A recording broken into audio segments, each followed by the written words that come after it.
Hello everybody and welcome to unMadeGaming. We are here and we are back with Myth Dawn. And we have some crazy music going on.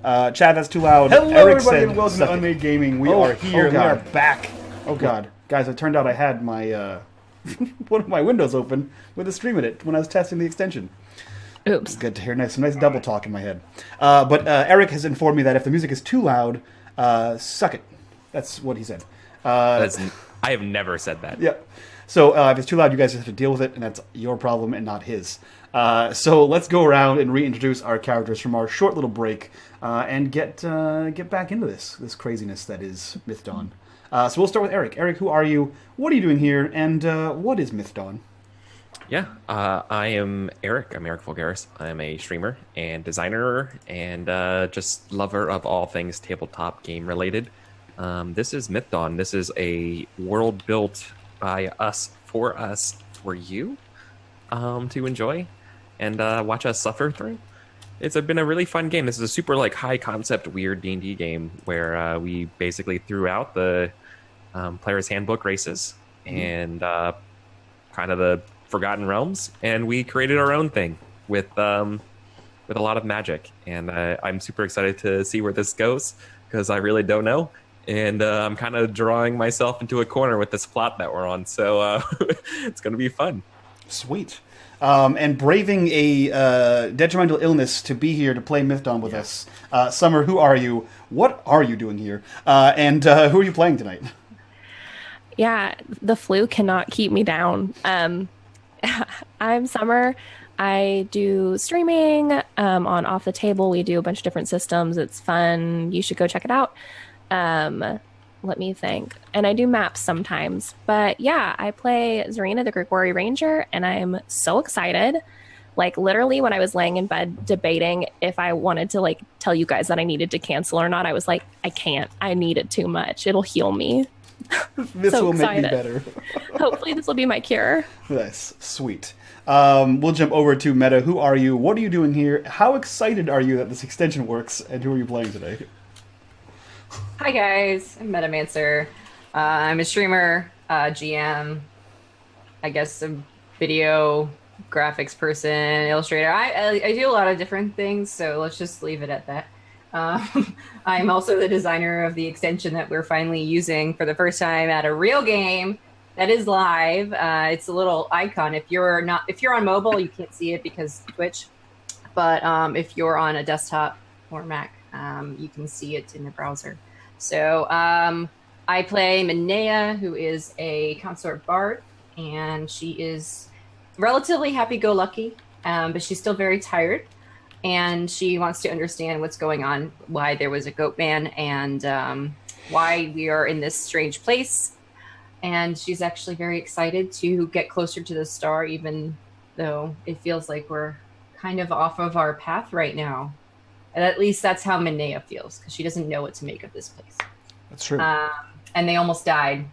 And there was epicness last episode, so she's kind of keeping that inside, but she's very excited about that they all get out of there alive. Yeah, and that's it. The extension I'm super excited about. It's been it's been in talks since TwitchCon, and then it's been in development since November. And so I'm so freaking happy that we finally have a working version. This is not its final form, I will say that. This is version 1.01, and we'll be at version 2 by the time we actually fully launch to everybody. So it's yeah, I'm so excited because I have so many ideas, and there's a Discord if you're a role player or other people who do role play, whether it's actual RP stuff like tabletop or actual role play in video games. It works pretty much for anybody. It's system agnostic, so you don't have to play a specific game type. And if you want to join in the Discord, we can chat later. Yeah, and for those of you watching later on YouTube, suck it. Sorry. Suck it. You get nothing. Follow me on Twitter at the Metamancer. You get nothing cool. Request it. Yeah, so with that, we'll jump over to Grant. Grant, who are you? What are you doing here? And who are you playing tonight? Hello, my name's Grant Ellis. I'm an independent content creator for tabletop role-playing games, primarily 5th edition Dungeons & Dragons. I'm on a lot of shows right now. I'm featured on the Greyhawk channel, this channel, Exploding Dice, Encounter Roleplay, I'll be streaming this Friday with staff members from Wizards of the Coast and Kobold Press, running in my homebrewed setting of Brave New Worlds. I'll be playing. There's also going to be 2 big announcements on Twitter. One from a very large, reputable YouTube channel that's launching a new Twitch stream, and I'll be a part of that. So look for that announcement on Twitter, and for both of those announcements. And I'm playing Brother Talk, the Lightforged Paladin of Redemption. If you want to know more about him, click on that extension. Tells you all about him. Sick plug. Before we jump over to Eric take us away, I'll remind you guys you can interact with the show by clicking that donation section down below. You can donate for Nat 20s, Nat 1s, all kinds of cool stuff, as well as hitting those followers, subscribers, and retweet buttons along the bottom there. And with that, Eric, take us away to Myth Dawn. Yeah, okay. Welcome everybody to Myth Dawn, where we last left our heroes. We were fighting our way into the Seclusium of Vashnyara, the Harbinger, Keeper of Transcendent Visions and Reality, and Ideality. In order to get there, we had to solve this sort of song puzzle that sort of rechanneled the portal between the Seclusium and our world, and we fought off some weird octopus Langolier creatures in order to do so. And we did, and then we met perhaps our second favorite NPC of all time, Maz, the goat princess thing of order and law, and you guys managed to break its bonds and set it free, without asking it a lot of good questions about what to expect. So we're gonna have to see where this goes today. Sweet. Anyways, we're gonna start every session with our little prompts here, and this one is none other than what it was in my notes. Signs of Travelers Past. Yes, Signs of Travelers Past. So who wants to go first for the Signs of Travelers? I will go first. Nice. Okay. All right. Bear with me, audience. Talk is here to rap about signs, talking all about them, busting beats and rhymes. He's been known to write a poem, match a word or two. Gonna talk about travelers who already passed through. The first sign that he saw were steps in the sand. The boot size was mighty, the largest in the land. The odor was sour, it lingered real foul. As it went into their noses, the consort seemed to scowl. The Grigori said it smelled like an ancient foe that didn't belong to this plane, and we really ought to go. But his Voidborn brother seemed to recognize the scent. He said it was Void Mother, and we better repent. Now we're trapped on a comet, and we're feeling kind of tense. The runes are very strange. They don't make no sense. But we know this world is broken. It's fallen out of its cycle. Now my rap is through. Now won't you take it, Michael? Oh my god. I wasn't ready for that. That was the best one. Please, somebody tell me they're clipping that. That was the best one. Inspiration. That was I the feel I don't know what that 10,000% better. that was You just cured Summer's flu. that's Grant Ellis rap. I don't think I can ever get the flu again. Oh New no. humanity. Grant I, Ellis rapping. that was the best part of my day. I don't think any of us can go after that. No, I think we just start Pretty much, I think we're done. We start the But- game. And that's Myth Dawn, everybody. That's it. Bye. Like it can't get better than that for the rest of the stream. Like Yeah. it just can't. There's one better where Louise and I had a rap battle improvisation for charity, and she killed me, like destroyed me, and like I got served that night. But yeah, that's my I rap. can't rap. Oh, That was man. good. That was really good. So I guess I have to take it. The mic was tossed to me, but I can't rap, so I will slide into my prompt here. Stepping through the waterfall of sand reveals a long hallway, intricately woven from time and space. Each section of the elaborate stonework seemed to have been pulled out of history and seamlessly attached to the next. Rajan traced his scaled hand over the writing and pictograms completely foreign to him, wondering how many worlds this comet, this Seclusium, has visited, and what it might mean now that it had visited his world. His head spun as the thought swirled around his mind. Had Fujin come this way? Had he seen the stone tapestry of time? Where is he? His hand continued to scrape along the stone, but stopped suddenly, and just as abruptly his thoughts settled and focused on one thing. The pictogram that his eyes fell upon, they were no longer foreign. This was no longer a whimsical walk down an intriguing hallway. Rajan knew these pictograms. He had seen them before. Locked away deep inside the Arashi temple, and the fear of being caught where he shouldn't be slowly began to creep up his spine once more. The iconography that lay before him, etched into the sun-bleached alabaster, were that of a time before the Voidborn took to the sky, of a time before the scorching, before there was a great glass desert.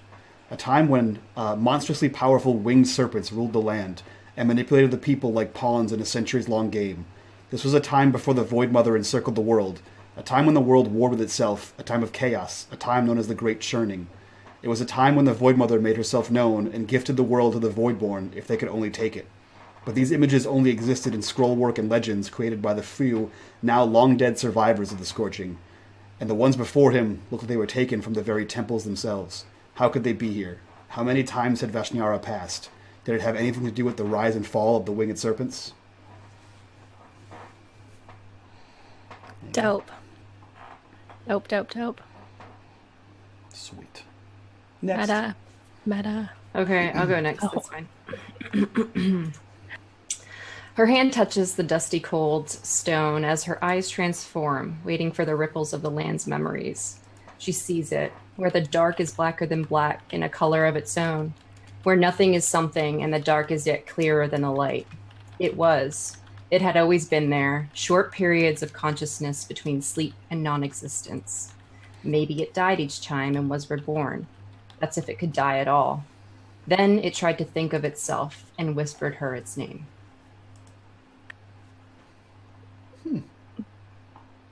Y'all are so good. Okay, I'll go. This place seemed like something from a dream or a long-forgotten memory. She'd yet to find somewhere that made her miss the familiarity of home, because how could she miss the burden of her past? It was a dark cloud hanging heavy on her.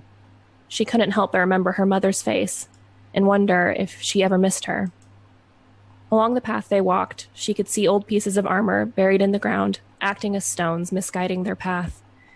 In the air, she saw bits of old fabrics drifting, aimless. She couldn't help but reach out to try and touch them, but they evaded her grasp. She wondered how they stayed afloat with no wind to carry them in the stillness of the valley. She knew that their goal was near and wondered who she would be when next she returned to this place. Yeah. I like it. All right. So here's mine. This would be interesting. Bujin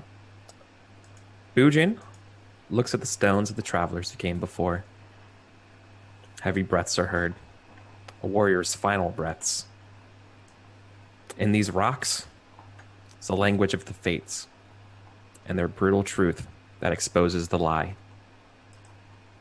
Nearby, Tak wipes down his blade of redeeming grace. If Fujin can just hold on a little longer, Tak will know the truth. Raijin, Fujin's brother, will know the truth, and Fujin's own mission will be complete. He will not die in vain. What does that mean? I know. What the hell? What the God hell? damn it, Eric! All will be explained. They won't be explained. Better be. Listen. I'm J.J. Abrams. I make the questions. I don't know how to answer. All right. First, McLokin sends me tasty chicken pictures, and now this bullshit. God damn it! That's all I can do is I can just tease you with tasty chicken. That's all. Damn it! That's all I can do. It's my blessing and it's my curse. Anyways, what's Both up, of you. everybody? All right. We're playing a game. We're playing in Dungeons and Dragons. Yeah. Both of them, Dungeons and Dragons. Let me put on some proper music to describe the scene here. Where is the song? I hate Roll20's music list. There's no easy way to. There it is. No. Yeah. So while I'm finding the song, there it is. Nailed it. Doing great. Fantastic. Perfect. Loved everybody's prompts. Yeah, I should have done that while we were doing prompts, but That's okay. all right, everybody. You want us to be engaged and listening. Where we last left off, you guys were standing out front of this sort of Petra-esque cosmic entrance to the Seclusium. The only thing you can really hear inside of this otherwise Vanta black rectangular entrance of the Cyclopean ruins is a sound of rushing sand.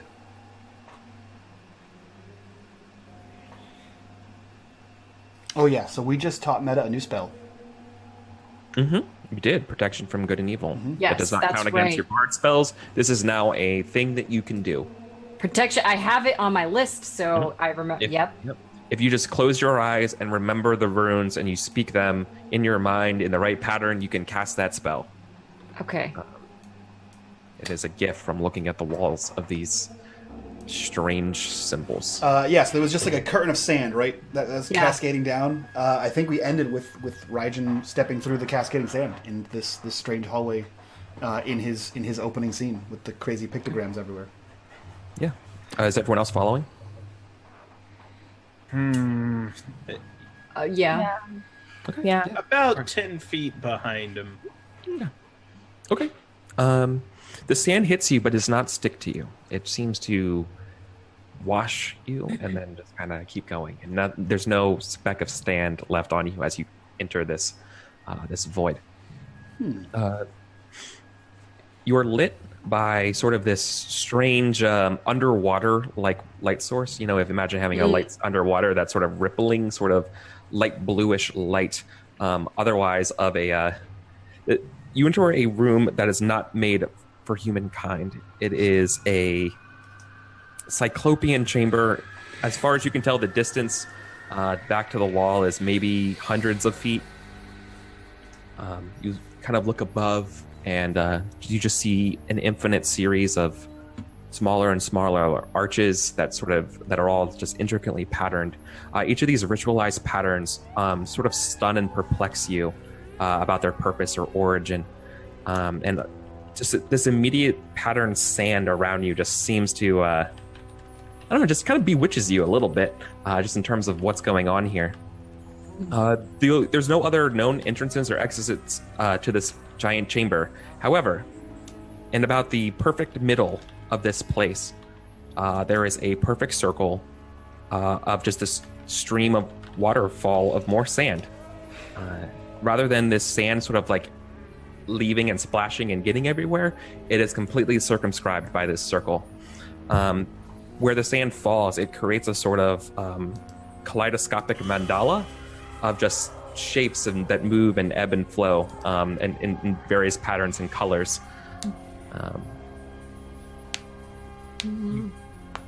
Something draws you towards the waterfall of sand, and then a booming voice comes up. This voice is genderless. It is just and speaks in a very neutral tone. Welcome, fated guests, to my seclusium. I am Vashnyara, messenger of the cosmos, servant of the orbits, stellar warden of Najima, student of prophecy, theorist of fates, and victim of my own murder. This message is my final truth. My assassin both succeeded and failed. Find this one in my seclusium. And at that moment, as the sand kind of like ripples as it's speaking this, it parts midway and sort of creates like a bubble, a sphere of a barrage, a vision inside the sand. And it's a vision of your brother Fujin, laying asleep in a gentle repose on a raised dais. I mean, it's kind of redundant, but a dais made of purple sand. You can't see the layout or other shapes of the room as the sort of internal void camera of this vision sort of just like pans up the body of Fujin. You see it's like gentle breaths, but otherwise they're wearing sort of like a nice like spa kind of robe, you know, like a very like simple monastic looking robe. But they appear to be alive. And this stone and sand look different than the stone and sand that's currently around us? Yeah. So this place is sort of psychotropic, is the best way of putting it. It's garish colors. So basically, if somebody turned on like a rainbow gradient on like just, you know, all maximum color settings, that's what this sand is like around you, and sort of has this sort of eyesore look to it as these patterns continue to shift and change. This place is also full of many dark nooks and crannies. You're not sure if that's just a part of the voids of the patterns, if the shadows are part of the patterns themselves, or something different. And the curtain of sand parted so I could see this screen, Vision. this pseudo screen, Yeah. right? And then it returns. and it just sits there for, I don't know. It depends on how long you guys want to hang out here. It doesn't say anything else. No. You can talk to it if that's what you want to do, or you can explore, investigate. But right now, there's no. It's basically low light visiony around here, so everyone can see fine. But it's kind of dark, strange. Doesn't seem to be anything living that you can see immediately. I think unless anyone physically stops him, as the curtain begins to close and the vision begins to fade, Raijin is quickly, not quite running, but quickly walking towards the curtain of sand. Right. Raijin, what are you doing? The last time we saw the curtain of sand, I walked through. It led us here. I would assume I would walk through this one. It would lead me to my brother. I wasn't the only one that saw that, right? That was your brother? Yes. The one that looked exactly like me, but in a robe.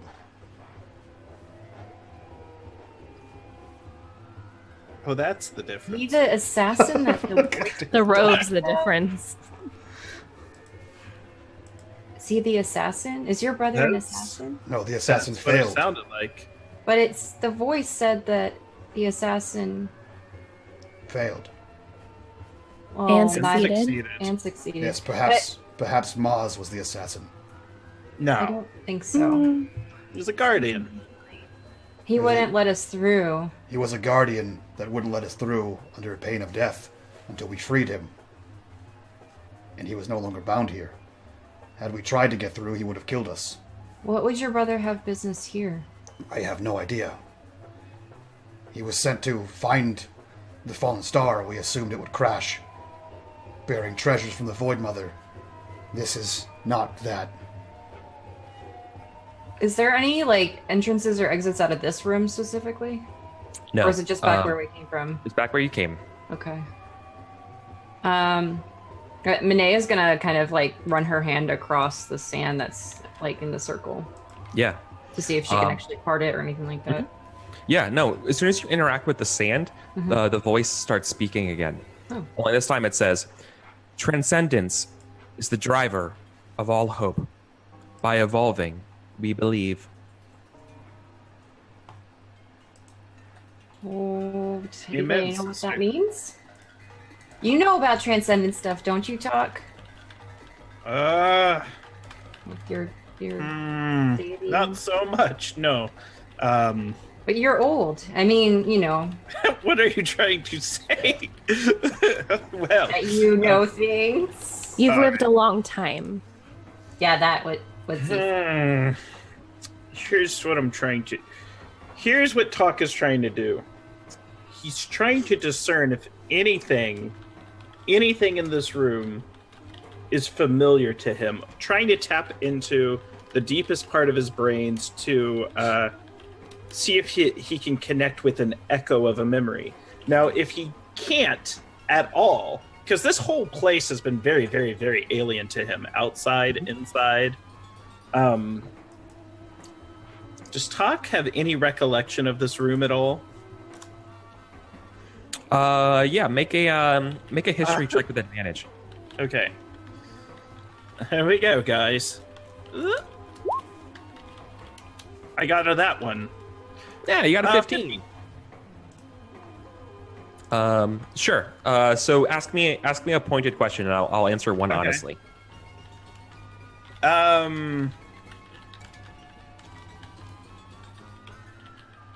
Have Talk and Fujin been in this room together before?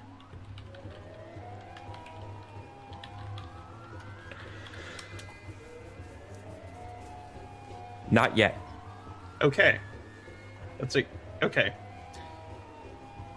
And we've been in this room at separate times, because if Fujin was in this room at some point, and I'm here now, I have been here. You know that your the way memories and fates work here is odd, and Yes. you know that this is related. Oh And no! We've already been in here, and this has already happened. This is like one of those episodes. It's an episode of Fringe. This is awesome. Yeah. But I hate it. Oh man. I'm sorry, got it yeah. off of me. Is Talk actively being freaked out right now? Well, Talk is trying it. Talk is freaked out, and Talk doesn't freak out. He doesn't excite easily. He feels the dead are better off than we are. But this place is strangely familiar, yet strangely alien. All of this has been the past couple of days together. It all seems like something that's happened before, or maybe hasn't happened yet. Okay.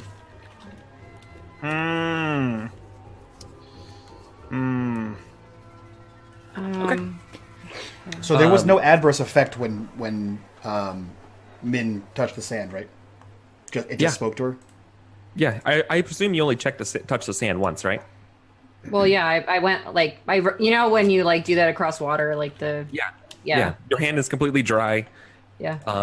The mandala that's being made stops for a second and then picks up and keeps going, and it continues to just keep making these infinite patterns. What like kind of patterns? Like a have you ever? I mean, like a kaleidoscope. Like the kaleidoscope patterns, like okay. Just multiple spectrums of shapes and patterns that just kind of go in and out, just creating different, multiple circles, lines, shapes. Maz warned us to be careful what we touch in here. We must be absolutely careful. It's just well, it's pretty. I'm never careful with what I touch. Yes, he's not good for that either, because that weird thing. Yeah, Z wants to go like scoop up a handful of sand and like try and hold it to see if she can. She doesn't think she can, but she wants to try. So, to your best guess, this whole place is made out of sand. So, like, what sand are you picking up? The sand in the circle, sand that's like coming down. So not actively pouring, but the one that's like making the patterns. Yeah. Okay. So you get it. The voice speaks again. Mm-hmm. We are in the midst of an ancient summoning of insight that will enable us access to the solar system meridian. She drops it and she picks up another handful. The goal of the meridian has always been to plant the seeds of intention rather than illusion. So pick up more sand. I mean, like this is like telling us stuff, right? I can keep doing this. Yeah. So since Min and Zarina both touched, I'm helping. Z. No, she's making sure that because Talk literally just said we shouldn't touch stuff, and so she's like, well, we're not touching stuff. We're touching sand. So we are touching sand. Yeah. But are you guys all just like, I want to touch the sand? Is anyone else being like, I don't like the look of it, like Oompa Loompa style, looking around, or? No, I'm just grabbing handfuls and like. Talk.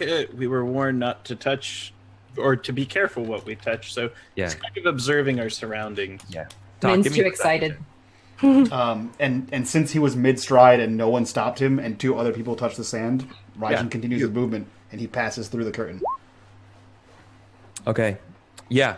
You pass through the curtain, and the voice begins to speak again.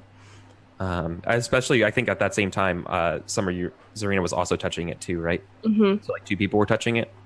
Yeah. We live. We live. We live. We live. We live. We are reborn. As it kind of cuts and spatters, and yep, I think the first person to see what's coming down is our board Talk with the 17 perception.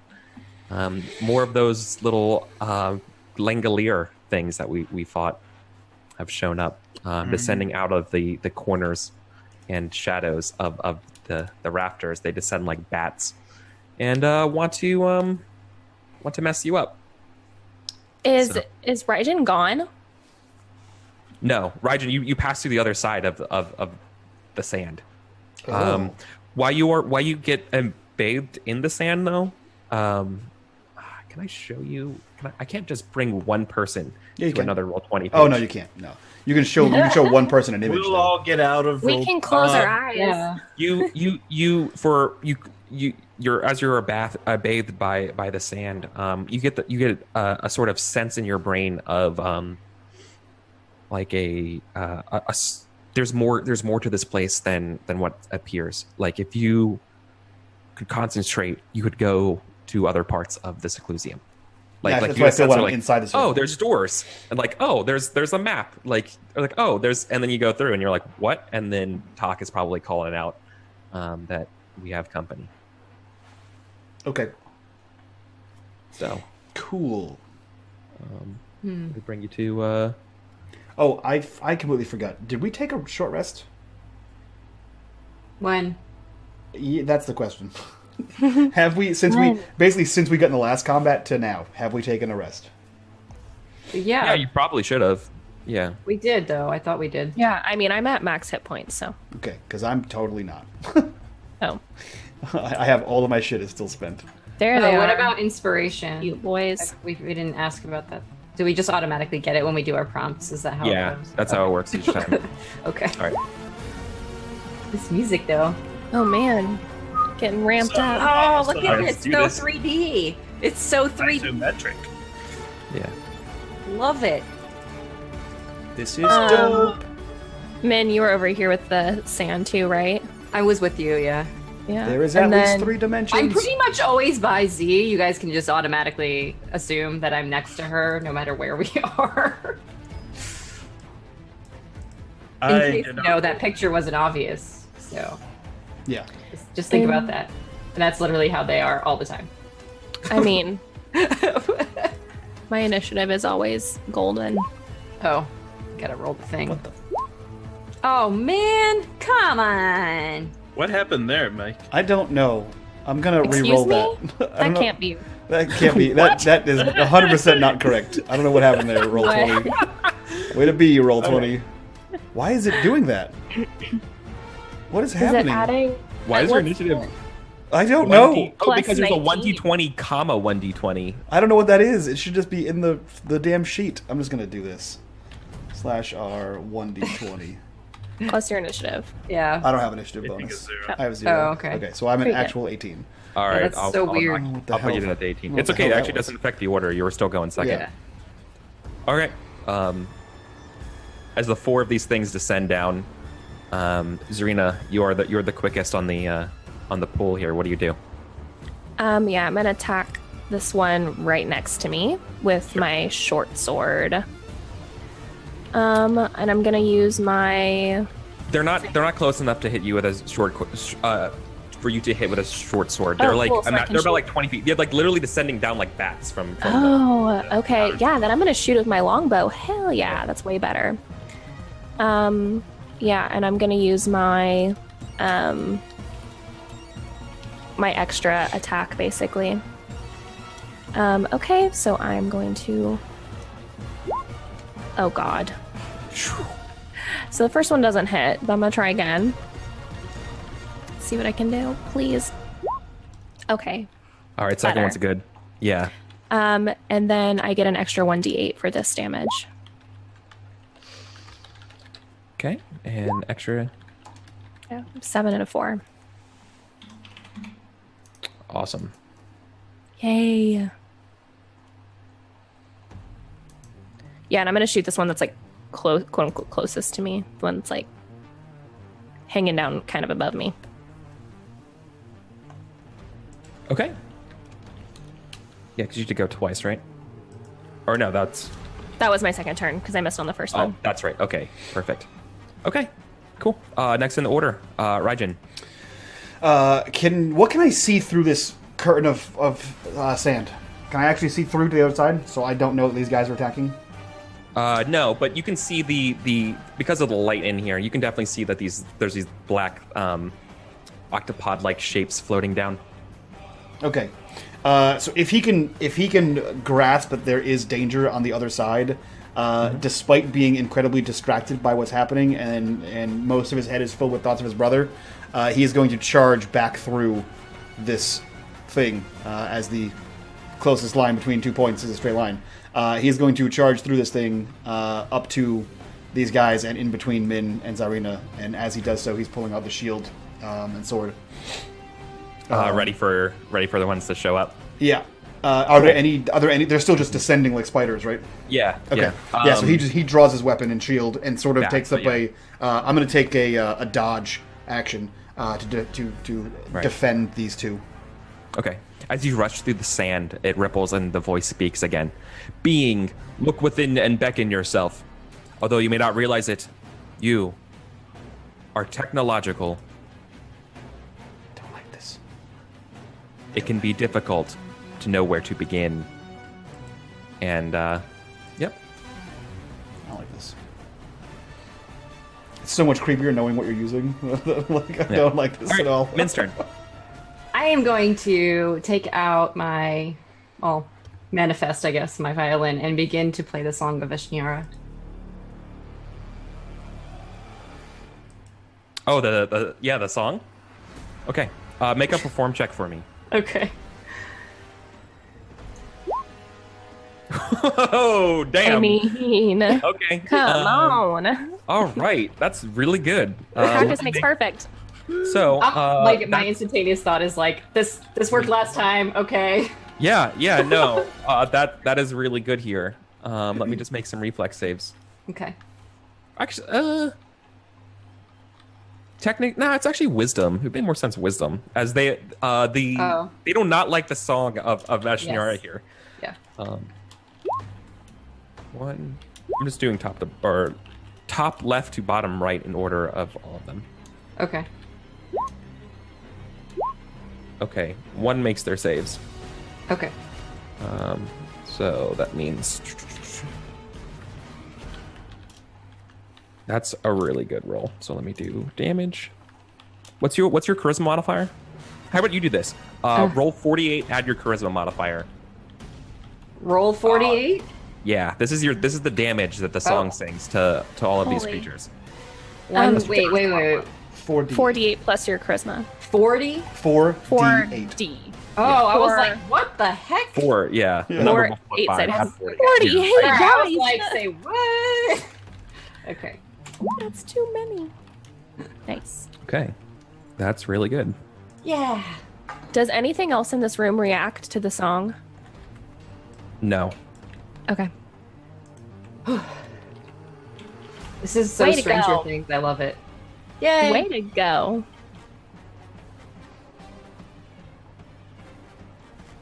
Nicely done. Thank you. Continuing down, brother talk. All right. Oops, sorry. I'm walking in and I'm going to boomstick this guy. 24 to hit. Okay. So you wait for it to descend, and 24 is absolutely a hit. All right, I'm pumping a divine smite into it and 2 charges of the staff of striking. So 8 bludgeoning followed by 2d6. 5 force followed by 8 radiance. So 13. 21. 32. Or you do the math for me. So it's Oh. 11. It's 22 30 plus 9. Yeah, 22. Ooh. That one is very weakened. It is you hit it real bad as it's coming down, and it stutters and flies back and sort of has to restabilize itself, and starts trying to use all of its black little tendrils to stop from spinning into the wall as it gets flown and chucked backwards into the near the entrance, as you kind of just hit it like a softball. Got it. Okay. Cool. Let's just keep the camera there as that one dives on you. And I was thinking. Never mind. No, I was going to bonus action, but I'll save that. Okay. Cool. So before you jump into attack mode, Eric, what you're looking at donates $10 and says Divine Providence to whomever the DM chooses. Divine Providence is a +1 weapon or armor of your choice. It goes to whoever you decide. Whenever you feel necessary, whenever you feel that is a timely time to drop a +1 item, you have that in the roster ready to go. Now, please kill us. Oh, no. Yeah. Okay. So let's just keep the camera here, like I said. So this one, the one that got whacked like a baseball, is going to be coming on you, Talk. Get ready. A shot. And That'll hit me. yeah, is that enough? Yeah. All right, that's easy. Just for 9 points of damage, You get immediately grappled and intertwined by the black writhing. I've lived through this before. Say, not pseudopods, tentacles. It's like deja vu. Yep. They start slurping on you. Okay. Delicious. This other one comes down for Min. You're the one who played the music, so I think it's going to come for you. Okay, bring it on. It has disadvantage. Yes, it does have disadvantage, as you are trying to protect it. 7's probably not enough. Zarina, the one that you shot, is going to come down and attack you. Cool. 19. Yep, that hits. For 11, and you are grappled. Okay. It needs to make a wisdom, wisdom save. I'm going to rebuke the violent. Well, it fails. It takes 11 points of radiant damage instead. Ooh. So the attack does the attack not execute? So are they grappled or no? The attack executes, but all the damage is deflected to itself. Okay. It's still so I don't grapple. Cool. So I don't take that damage then. Yeah. So what does that look like? What does it look like when you cast that on this attack? All right. So as it goes to tentacle attack, it begins to glow with a bright, radiant light that starts to tear away at its flesh. However, after the radiant light disappears, it is entangled and wrapped around, smoky, sizzling, yet affixed to Zyrina. Yeah, that's perfect. Yeah, and it's also, it seems to be like losing mass, like as the radiant energy sort of like evaporates part of its body away, like it's getting smaller. Cool. And then we have one more, and this one's coming after you, Raijin. Sure. 20 hits. Dice are on point tonight. For 7, and you are also grappled. Alrighty. Did it hit him for 20 since he took the dodge action? Oh wait, that's Oh, disadvantage. I did take the dodge action. Yeah, I'm so upset about that. Hell yeah. Yeah. So you're able to shake it off. Suck it, there. tentacle monster. Shake it off. Shake it off. Top of the order, Zarina. You are grappled. Yeah, how do I get out of that? Sure. So you have to escape the grapple if you want. You're currently what's called restrained. That is the condition that you're in. Yeah. You can quickly see what that means in the Roll20 thing, but basically it comes down to your attacks remain at disadvantage. But to escape is, I'll just let you know, it's a DC 16, either strength or athletics, or acrobatics or athletics if you trying to get out of the grasp of these tentacles. Yeah. But I could still attack it, even though it's Not on if me. you're restrained, I don't think. Is it just disadvantage, or is it I can't do it? Disadvantage last time. When you're restrained, okay, yes, you're correct. Yeah. When you are restrained, you're at disadvantage. You can't attack it. You would be able to drop. You would drop your short bow. You would draw your sword as a free action, and then you would attack. Yeah, I'm gonna just try and push it off. Actually. Okay. Yeah. And I'm gonna try and like scrape it off on the side of the sand thing. Like I'm gonna try and like throw it off into the sand. Yeah. Yeah. Sure. Like flip it over me. I'm trying to use acrobatics here. Okay. Yeah. I'd allow it. Some cool stunt. Okay. Oh shit. 14. Like I said, you know what? enough. I'm gonna go ahead and use my inspiration. Okay. Might as well. That's a D6, right? Mm-hmm. Add D6 to the roll. Please, Lordy. Oh, that's 16. perfect. That's the number. That's enough. Dead on. You're able to judo your way to getting this thing into the pool, and as the sand hits it, the sand is just enough for you to slip away. And as it rides in the sand, you hear, "Where there is illusion, health cannot thrive." And the creature does not seem to like being in the sand. And it seems to squeal as the sand kind of just envelops it and disappears. Yeah, so she kind of like yells out to her companions, like, throw them in the sand. And I think if she can do anything, if she can move, she's going to move into the sand. Yeah. Okay. So she's going to be standing on like the outside, but like moving into the sand. She's trying to like, she sees that the sand is like destroyed the creature or whatever, but also she wants to get some distance so she can potentially shoot at some of these. Okay. Yeah, so, but, okay, if you get into the sand, though, it's going to be very difficult to shoot, considering you're getting pelted by sand. Is it, right? is it all around the outside, like the sand comes to the very edges? Or is it just Pretty in the much. middle? Like spare maybe like six inches or so, you know, like near the edge. Okay. So yeah. like 1 foot in, 1 foot on the edge. Okay, yeah, that's fine. So she can like move into it pretty easily. Okay. Does it say anything? Yeah, of course it does. It says, choice is the growth of self-actualization. Love it. God damn it. Okay. Raijin is going to... Man, I wish I could push one of these guys in there. I can't. He is going to attack, though, for sure. I'm going to attack the one in front of me. The one that's just in front of me, not the one in front of Talk. Actually, you know what? Talk, you're grappled, right? Okay, cool. I'm going to attack the one on Talk. So we're going to have a Cutlass Ka-chow! 15 to hit? 15 is just enough. Oh, yeah, that's better, more than enough. You're good. Cool.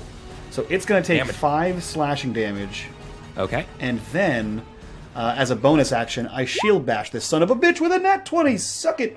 Suck it, Langolier. So it takes no damage, but it makes a contested. So that's my contested. That's my. I have a 20 on athletics.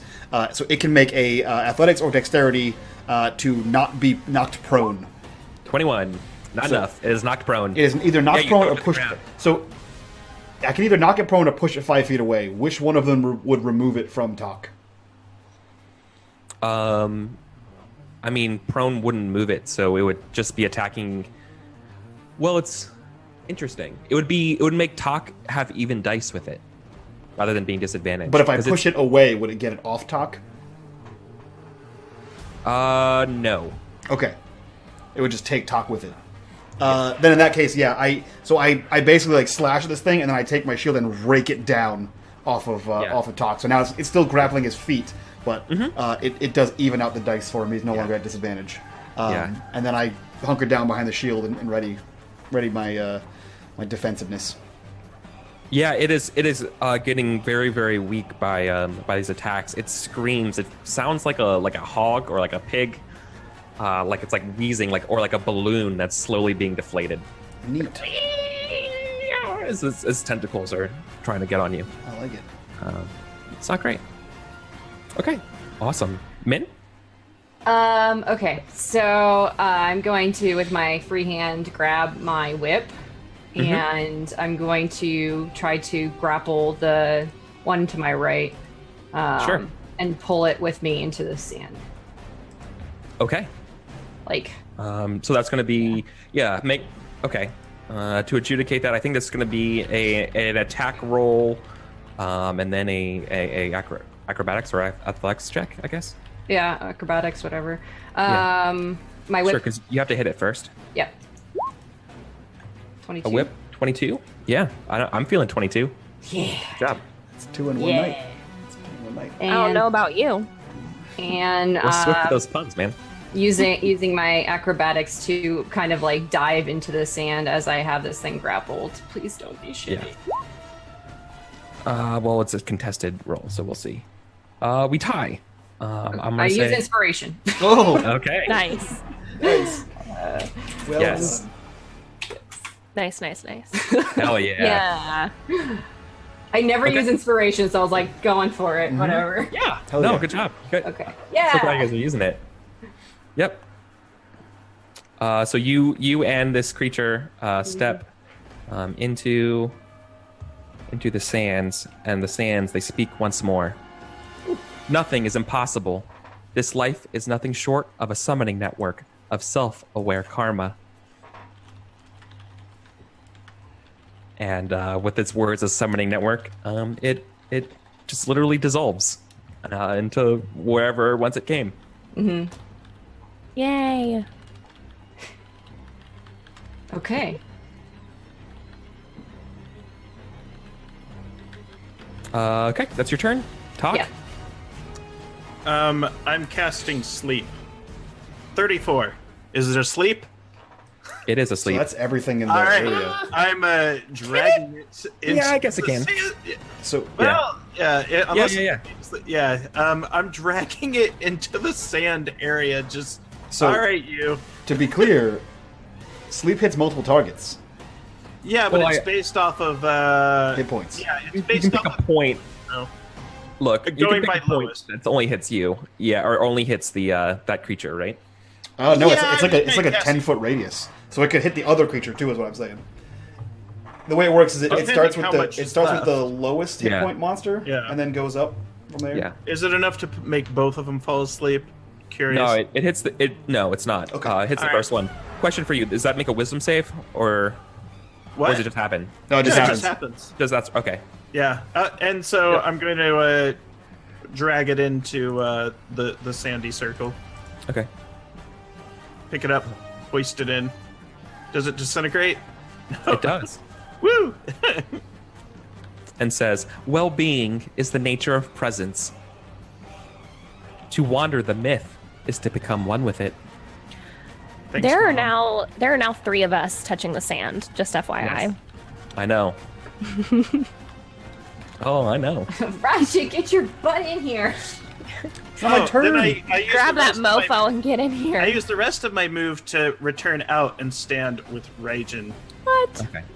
Yes. There's, so everyone else who's in the sand, you were feeling what Raijin felt. You feel that there is. If you could just concentrate hard enough, you could go somewhere else. Like, oh, this is like I can see the door. I just can't get to it in my mind. Hell yeah. We can get to it. Yeah. We just gotta get out of combat. There's like you're in a room of nothing but doors, and it's hard to see. So cool. So that's Talk's turn.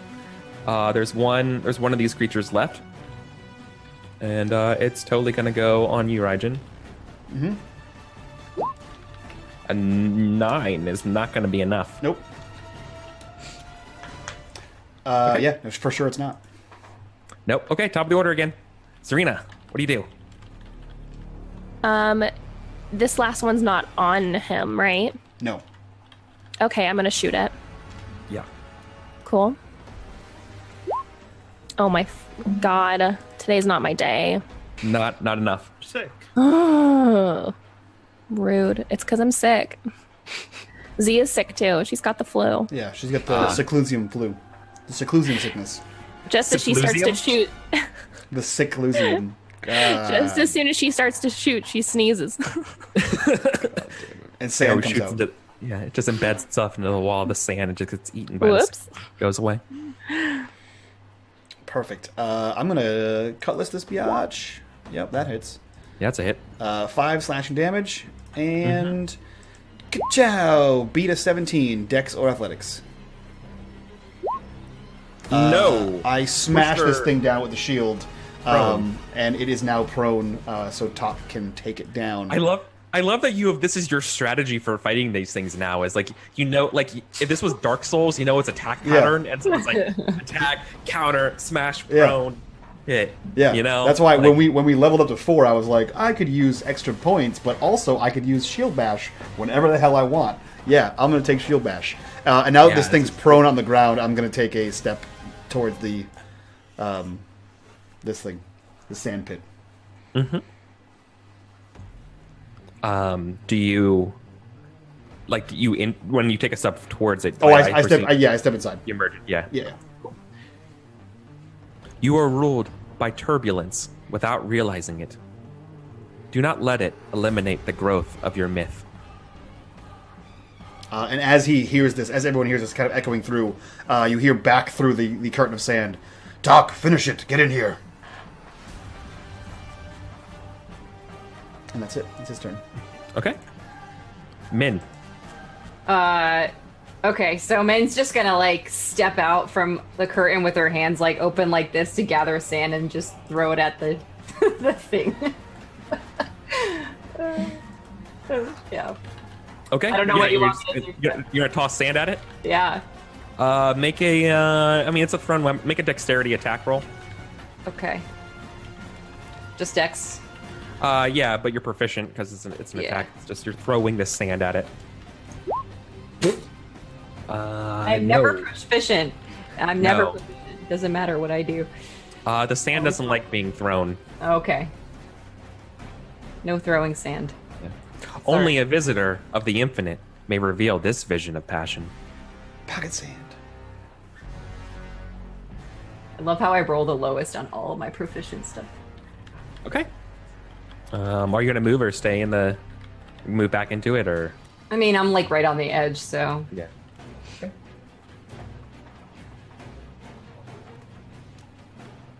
All right. Cool. Talk. I'm attempting to grapple this thing. Okay. It has disadvantage because it's prone, right? Yeah. An 8. All right. It is grappled. Now I'm using the essentially my move is halved when I've grappled something, but I'm essentially taking it into the circle. Yeah. I've always like wanted it. I wanted to do that with a cod, but Yes. it's too tough. And as you pull the last one in, it says, "The myth never ends. It is a sign of things to come. The future will be an astral condensing of starfire." And you have beaten the weird void creatures. And everyone's in here, right? Everyone's in the circle pit. And you all get into the sand. Yeah. Raijin quickly looks to everyone and says, "The vision we saw. Everyone, picture it in your mind." Okay. So in theory, everyone should be picturing Raijin or Fujin lying down with a robe on. Well, Min has basically photographic memory, so that's no problem. So beautiful. All right. As you guys sit here imagining and trying to hone your brain on whatever this faint thought is, a being seems to like come into life from the sand. It is neither Voidborn nor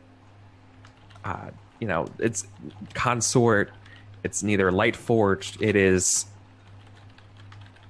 sort of just a face in the sand. A large, disembodied face. It seems to have no eyes. It's just sort of the real French impressionist version of Zordon of the Power Rangers. Okay.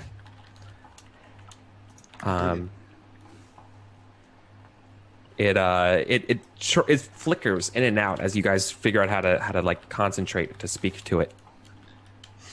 And it introduces itself and says, "I am the curator of this place. How may I be of service?" We're looking for someone. Where's my brother? Brother, I do not know the term. Where is the one who looks like me? That is inaccessible to guess. Shatter it. No. Yeah. F you, Gordon. Good cop, bad cop. Get that fishbowl looking mofo. Yeah. Time to Zork this up and figure out what the commands are. What else is in this room besides Zordon crystals? The room inside your mind sort of reflects the same room again, only now what is real and what is in your mind seems to blend together as this sand sort of becomes a face and tries to talk to you. What is the last door taken before us? That is a really good question. 1 second. Okay. Let me just-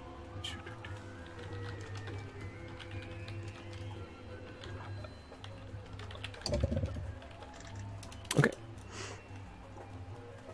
The servants' chambers. The builders of this place.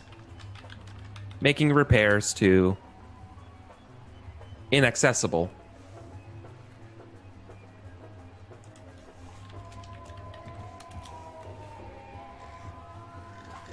Repairs. What was broken?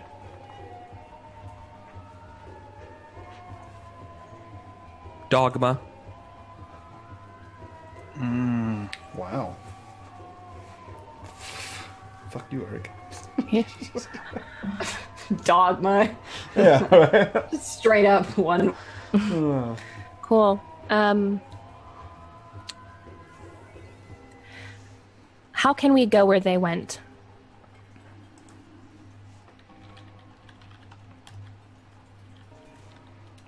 You must learn how to lead astral lives in the face of reality. We'll need a teacher. Can you give us one? The wizard is inaccessible. Can you give the wizard a message from us? Inaccessible.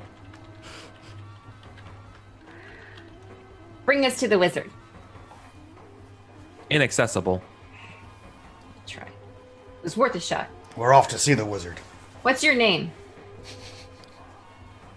I am known as the curator. Do you like music? Not familiar. How many have come here before us?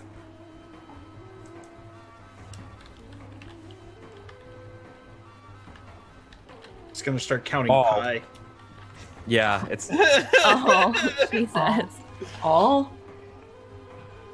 Mm-hmm. How many more are coming after us? some. I don't like this thing, Z. We just have to find the right question. Well, what's the sands of... Alexa, may we talk to the wizard? Sorry, that's awesome. Alexa. Yeah. So, yeah, you can try to it's here to help you. Yeah. But you gotta get it to speak your language or speak its language, whichever way you want.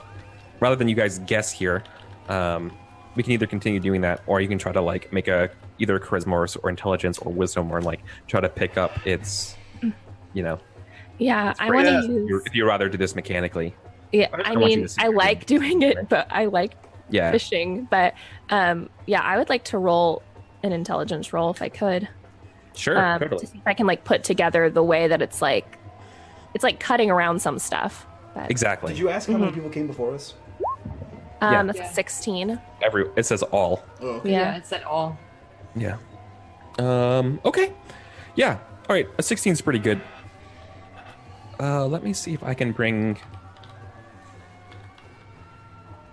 Here's what I would do with a 16. Let me ask you what. Let's look at some of those questions. I guess maybe you can ask it some of these questions if you wanted, right? The Okay. discern reality style questions, Mm-hmm. or ask me another type of question. I'll answer it honestly.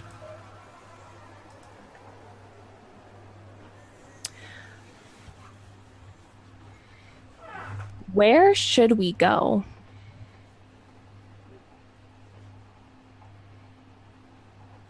I have to answer it honestly.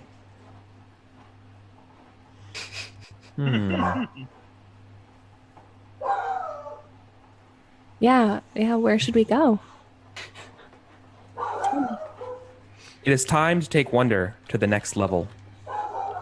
Take the path that never ends. Does it go on and on, my friends? Never mind. Talk wants to attempt to interface with the curator. It sort of reminds him of a Lightforged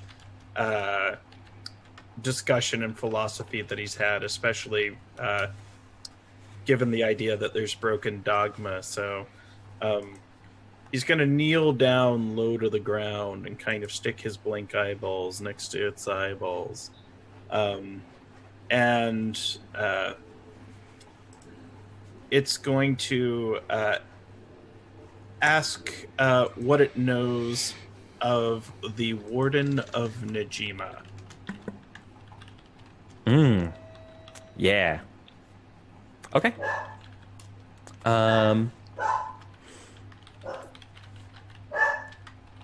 Give me a charisma check, I think, if you're to get this. All right, that I can do. What are these strange arcane sounds happening all around us? All right. Sorry, guys. Give me 30 seconds. I'm really sorry. It's fine. Yeah. So guys, how do we win? What's the We're in a seclusium. Seclusiums are essentially old school Renaissance puzzles. This is like ancient RPG. So what have we asked? We asked how many came before? Yeah. How many came before? How many will come after? Where should we go? Where should we go? Where The answers are so should we go? Vague. ambiguous Can I see the wizard? and fake. Yeah. Sorry about that. Speaking of being locked out of things. Can we just say bring us to where we need to go? Or can it take us where we need to go? Yeah. It will. Okay, with a 7. This is what it will do. Make sure I put it. Oh no, it's going to download my memories. No, not quite.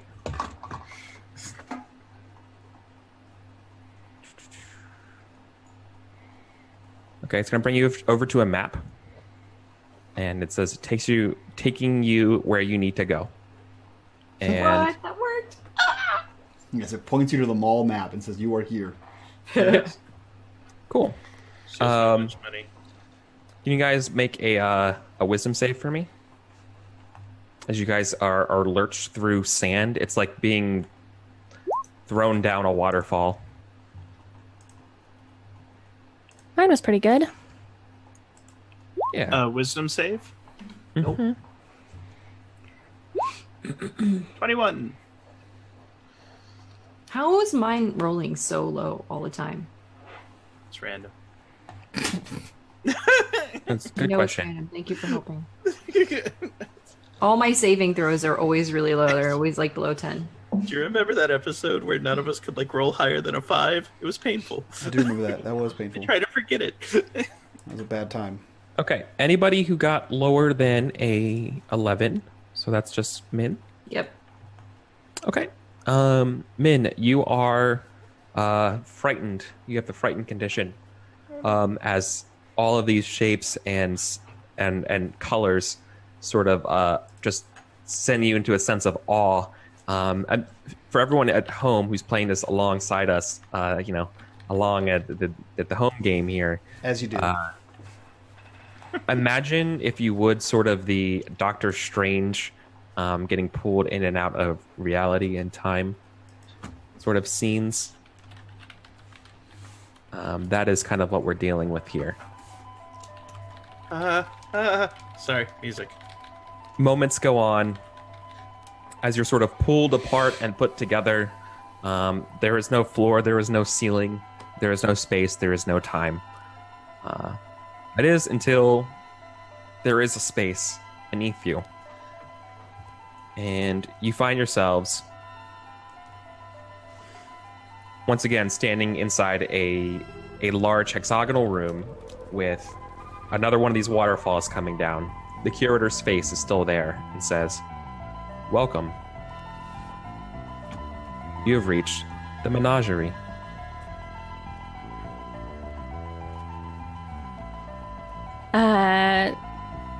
Z is gonna move out of the sand. Mm-hmm. Do we see another face on the sand? Or is it just there's the face right in the sand. When you move out of the sand, though, you're not in that hexagonal room anymore. And is anyone else leaving before or just? I don't think Min can leave because she's frightened. So. Yeah, you're kind of just like stunned and like what the? Can I? Yeah. Can I like hold her hand and like lead her out? I don't think so. Totally. Yeah, you the probably frightened pull them out. Yeah, double check the text to the frightened condition. It doesn't say anything about other people trying to compel you to move, but I will not move towards the source of whatever it is. So what's the source of it? The sand. Yeah, the source so you is the get sand. away from the sand. So yeah, I'm moving her away from out of the sand. Frightened only says you can't move towards it. It doesn't actually say you have to move away from it. Yeah, so I'm. I was gonna say any direction that's not towards it. But regardless, she'll go if I towards it. coax her. Right? She'll go if I coax her away. Cool. So you guys leave into the sand, and you guys arrive in a giant cornfield of purple and red corn around you, and you hear the sounds of squawkings of. I mean, for us, it would be like chickens running through this cornfield here. You can see this sand coming down. The sky around you is once again black. Numerous eyes are watching, like we saw before. And you just are caught in a cacophony of chicken sounds, of cacaws and cuckoos, and all over this. Somewhere in this cornfield. Welcome to the menagerie. Is there any particular path, or are we just standing in like corn, or has any of it been like you're in a cut? row. Yeah, Okay. I'm looking for a maze here, corn maze. Yeah. Any scarecrows? Not that you can any see. scarecrows. The giant corn towers over you. You are. Oh no! You cannot see. Can we still see the face in the sand from the outside?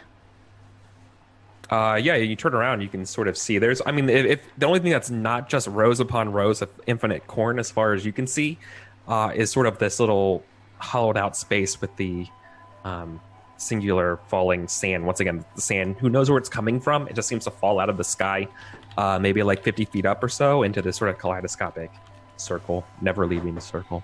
What direction is there no sand? All directions, 360. The sand is only limited into here. The ground around you is like soft earth. Okay, I'm moving as far away from the sand as I can. Okay. Just going. So is Into the anyone field. still in the sand? Raijin is in the sand. Technically, Talk is. Yeah. Okay. So Raijin and Tak, the curator speaks to both of you and says, "Welcome to the first level of the menagerie.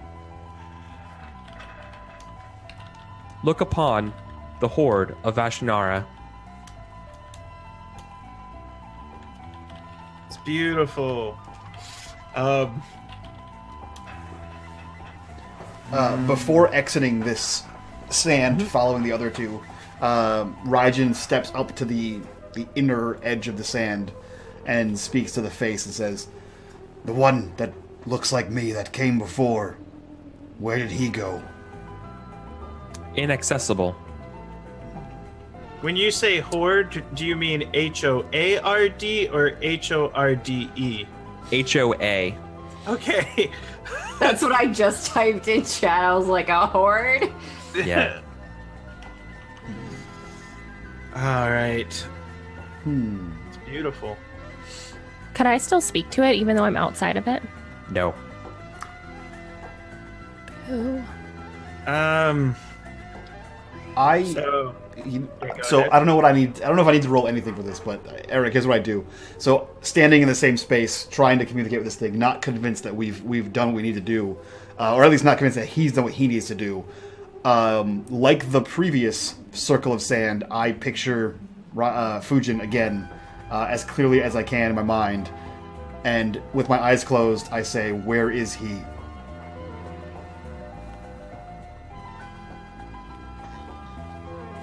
You get the same answer. Damn it. Inaccessible. Fuck you, giant face. You don't have the right, essentially, clearance. Yeah. Now.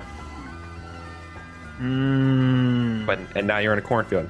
Yeah, and he, at the continue, like as he's asking these questions, he's getting the same response over and over again. He eventually gets frustrated and steps through, leaving Talk alone.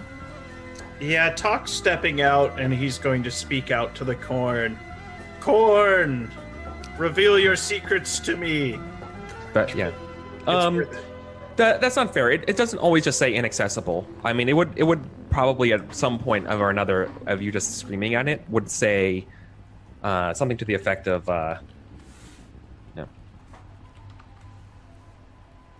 Inaccessible to guests without sufficient permission. Insufficient. Must construct additional pylons. Yeah, I'm essentially. I'm about to start hacking some corn down with the redeeming grace to see if we find anything in here. I'm nervous though because last time I was in a cornfield in an RPG. Giant monsters came out and ate me, so You'll be fine. Yeah, You're probably okay, right? I think like pretty much as soon as Z like looks around and sees just like forever of corn and can hear the chickens, and like I don't know, I feel like she would want to step back into the sand to ask another question. Raijin, do you want to stand on my shoulders and take a look above the corn if you can? Sure. How high is the corn, Eric? The corn's probably like 15 feet, 20 feet.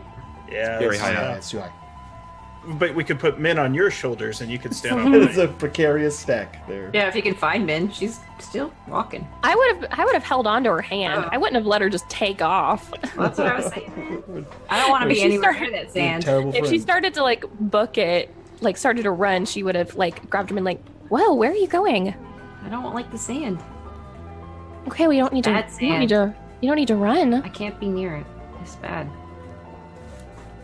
I think it's probably fair to say if nobody's Min, you're probably wanting to run away into the cornfield, like away from the sand, right? Yeah. That's what And frightened Zarina's- means. Like so Zarina's Yeah. like holding you back, right? Yeah. All right. Can you guys make an opposed roll because you're like kind of doing this without Yeah. like a strength? super direct control of a player, but I feel like being frightened, that's what that means. Yeah, or agility. I think both of those could work. Do you mean dexterity? Yeah, dexterity. Okay. Agility. You're silly. Yeah. I'm gonna just What like. game is this? I don't remember. I'm at Is this a disadvantage on my rolls, so that's why I rolled that. Is this a dex save or just a straight dex? You guys are competing to like keep them in line because Min's trying to get away from you to get away from the sand, right? Right. Yeah. Okay. And you're like, no, relax. You know, you're trying to get them calm. Okay, Got you're able to keep there and interject yourself in front and keeping Min from running away into the corn.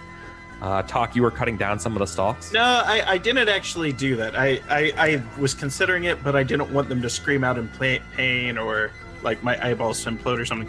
I'm going back into the sand and I want to talk to it. I want to know, I'm going to ask it, what are all the locations my access can take me?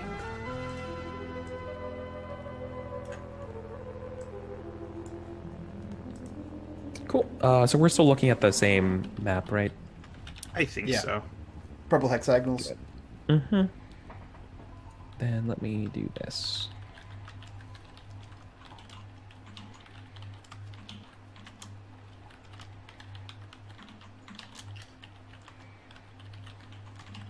It's the call of Hexthulu.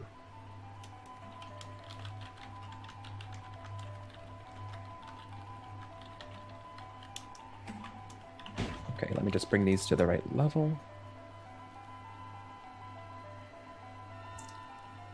And that's actually one word.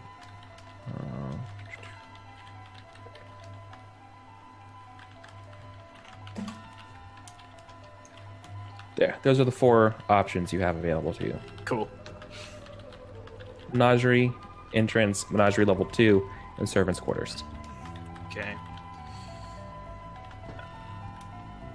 what is kept on the map doesn't show you where each of those are.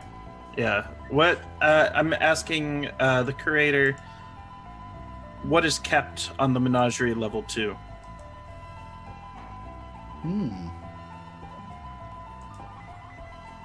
More Splendor. hoard. Splendor. Cool. I'm going to attempt to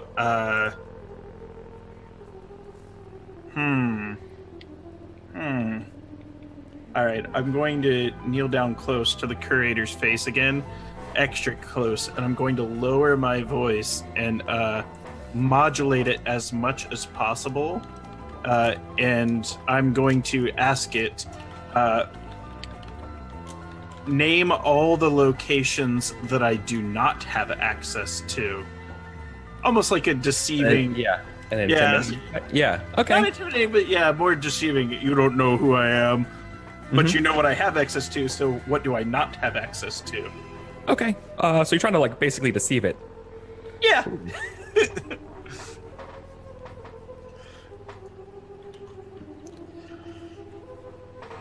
But if I fail to deceive it, it may still answer me with what I don't have access to.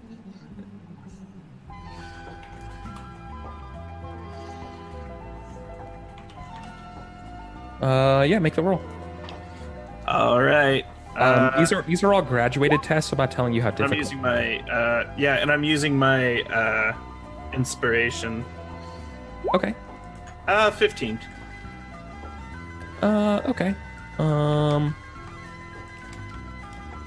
For 15, it's not a complete failure. I will give you one of these randomly. Okay. This is awesome, but it's hard. Okay. For a second, you see Menagerie level 3. That is the least interesting of all the choices, but that is what the roll said. Yeah, that's fine.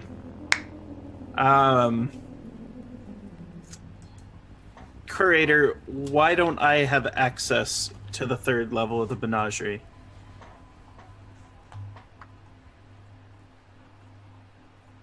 Structural damage.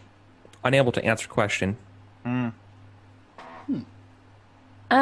Could I roll something to intuit if this corn really does go on forever? Like, if this is real, basically? Yeah. Or if this is some kind of, like, illusion? Insight, totally. Okay.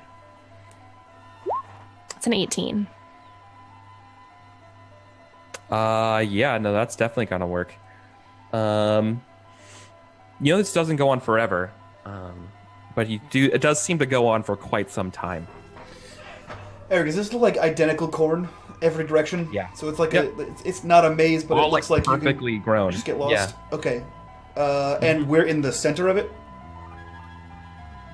We could assume. I'm with an 18 of insight, yeah. Or at least we assume that we're in the center of it, right? Have we seen any of the chickens yet, or any of the things making the noise of the chickens? No. Like running through? No. You hear them running through, but you don't see them. Okay. I think Raijin, being who he is fed up with whatever is happening here. And as typical, unless anyone stops me, the cutlass comes out of his scabbard and he slices down the first cornstalk, lets it fall, and then proceeds to the next one and cuts that one down. And as he gets deeper in, he cuts the next one down and the next one down, cleaving a path through these cornstalks. Yeah, you start basically reaping the corn? Yeah. I have no way to, find my way back if we get lost, so I'm cutting a way back. I think that Z feels very hesitant about what Raijin is doing and, like, kind of stands, like, still keeping a pretty firm grip on Min, like, kind of stands in between Min and this path that he's cutting in the corn, just in case. So you're blocking him from going further in? I'm like blocking her from whatever might come out of the corn in this path that you're cutting. So you're between Raijin and Min. Yeah. Cool. Yes. Yeah, so he just continues. Unless anyone comes up to him, he's going to keep going in a straight line, cutting down the massive stalks of corn. Okay. I think she would call after him and be like, "You could be doing that for hours. You don't even know where we Hours are. You could be standing there for hours. We could go back into the sand and I go was somewhere else. In the sand, it wouldn't let me go anywhere else. I don't want But to we go in can- the sand. We have to go together. No. Min, you'd be fine. I'm with you. No, I can't go back in there. You can't make me. Yes, I can. No, you can't. I'm staying. That's neither. Oh, yes, we can. And she just like slumps down onto the ground. She's just dead weight like a 5-year-old. Yeah. Talk, could you pick her up? No, I don't. Todd's wanna still go inside the sand. sand. I want to examine Min closely in her eyes. Am I able to discern sort of the root cause of her problem? Am I able to diagnose what's causing the fear? They're just probably shaken up from the Okay. from the experience of being whisked away to this place. Yeah, because I could... Can I do something to break her out of this fear? How Well, does I'm- fear end? It should only last a couple of minutes. If you guys aren't doing anything, it will eventually fade and their Yeah. wits will return. Okay. I was going to use sort of the alternative of lay on hands. Instead of giving hit points, you can use it to like cure a disease or something like that. I was going to try to pass on grace from Najima to her to calm the fears. It would cost me some Oh of my my God. hands points though. Mhm. I just had an idea, but I don't know if it's gonna work, and I have to figure it out. Yeah, I'm gonna wait though till we decide to go somewhere else. Is Raijin still going into the corn? I will be going into the corn until I hit a wall or something pops out at me. And you can see the path because I'm cutting down straight down the line. As you're, the creatures of this place, the chickens, give you a wide berth as you chop. But the further you get away from the circle, the more you can sense their presence. You see their little tiny little roostery legs around the stalks, just kind of like run away from you. Now, are they like down on the ground or are they kind of flying chicken? No, they're all on the ground. They're all like flightless. They're about maybe the size of a Australian Shepherd, maybe like that, about that height. Okay. So just giant Big chickens. chicken. Do they just look at him while he walks by? They flee. They flee away from you. Okay. But each time they go, you hear the calls getting more and more like stressed. They're like rah, rah, rah, rah, rah, and rather than like the Yep. He continues. Dee's gonna like turn to Talk and be like, "Can you go get him? I feel like we should move on from this place. I don't think there's anything for us here." And I think we have to be together to move. About how far out is Raijin from us? Can we see him from here? Eric, you tell me. yeah, you can because you've been clearing a path. So like it's the Okay. only thing that you kind of can see. I'm calling out to him in a loud voice. Raijin, return. We depart. To where? And he snacks another one down. Somewhere else. The anywhere other else. levels. We will either go to Splendor or we will go to the servants' quarters. Something catches your eye, Raijin. The further you chop your way, you find the glitter of something shiny near the ground, and it's kind of multiple, 4, 5, maybe, like eggs. Is this in off the path that he's cutting, like in a different direction? Yeah. As soon as he turns on the path, he cuts down another one, and basically he cuts a line whichever direction he goes, and he heads toward. I have something. He cuts another one down as he makes his way towards these shiny things. Yeah, the closer you get to the egg-shaped objects, the more brazen these chickens seem to get. A couple of them cross your path behind you. They have, they still have like some feathers on them, but they're more snake-looking than chicken. Nice. So as he notices them being emboldened by his actions, doing that chicken sideways thing. Yep. As he notices them being emboldened by his actions, he kind of shouts back to everyone, "I have found something the chickens don't want me to find."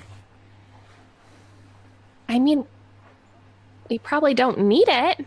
We should go take a look. I agree. I don't want to take anything from the chickens. Well, we don't have to take it. Let's go look at it. I really feel like we should go. 2 other chickens begin to hiss at your direction, Raijin. Like that, they interject themselves between you and the eggs, and they go. Their beaks open. You see the forked serpent tongue come out. His their power feathers get ruffled. They don't like you getting close to these eggs. Lost Grant. That's okay. Power went out. He'll be back. Oh. Can I move back into? Is Min still scared? Yep. No, it's been enough time. Has it? Scared. Yeah, it's been. I think it only lasts like a minute. It doesn't say how long. It says until the source of the thing is out of sight. Oh, okay. Yeah, you are. Yeah, the travel is gone. So I think you are clear now. Oh, okay. I'm going to have to kill these chickens. Please don't. I want to step back into the sand, Mm-hmm. and like try and conjure the person, the helper guy, in my mind. Okay. Sure. Give me a wisdom. Just a straight wisdom roll. Okay. You're not proficient at a check. Oh, I mean, are you proficient in wisdom? No, I'm Make a not. wisdom save. Wisdom save. Yeah, effectively.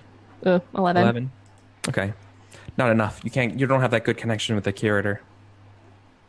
You Yeah. try. You can kind of envision it, and you can't seem to get it right.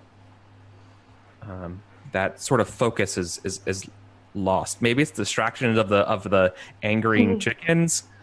It's just something you can't concentrate correctly. Min, help me. I need to talk to the curator. What do you want me to do? I want you to help me focus. Okay. Are you afraid of doing that? I mean, Min, that after was what the you cause just- of my fear, right? Yeah. Listening to the curator and taking you. Yeah. Min just doesn't understand this place. Like the staircase that led them all like to here made more sense than all this. With the song and everything. With this, she doesn't understand how to deal with it. Mm-hmm. I'm trying to think how Min would help for something like this. Like what Z's kind of thinking is, it was easy like to call him forth when there was all 4 of them. Like, and so she's thinking maybe if the more people are there, the easier it would be to get him. Okay. Yeah, I mean, Z can or Min can step in to where Z is, but I don't know what kind of role would be like an assist is another wisdom save. It would just be advantage helping. Okay. But the question was whether or not you were willing to subject yourself to that again, just fictionally. Well, if you said that I'm not frightened anymore, she'd be reluctant. But yeah, her bond to Z is more powerful than her distrust of whatever that thing is. Yeah, perfect. Well said. Okay. Yeah. With your help, that's enough to try again. The 2 of you try to concentrate together to conjure the curator. Mm-hmm. Okay. Mm-hmm. So roll wisdom save again with advantage this time? Correct. Yep. Okay. 18. Okay. You do not get the curator. However, in the sand are smaller looking curators. Okay. Three smaller faces. Mhm. They came out and in a unison voice they say, "The curator is unavailable right now. What can we do?" Where did the curator go? Inaccessible.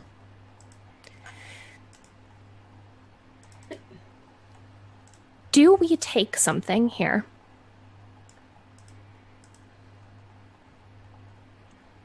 They all look at each other and they say, "Stand by." And you see, sort of like from the corner of your eye, one of those octopus void things come down, eats one of the sand things here, and flies off. Another one materializes. What? Oh no. Unknown. Curates are not allowed to know that. When will the Curates are curator not be back? guests. Stand by. And they think, they like consult with each other. Like they're like, without saying anything, they just talk with like head tilts. Yeah. And they come back to you and they say, 2 cycles. What's a cycle? Show me the wizard. They don't stand by or anything. They just look at you and say, inaccessible. When do we leave here? The menagerie. You say, curates can take you to other guest locations. Where would you like to go? We'll be back. I think we need to get talk. Yeah, we need to get Raijin too. I'm just gonna pick this up. Just a heads up, my power is completely out, but I've connected to the meeting via my phone. I can't see your beautiful faces, but I'm listening. That's fine. Sweet. Jeez. Poor Grant. All right, no one has an issue with this.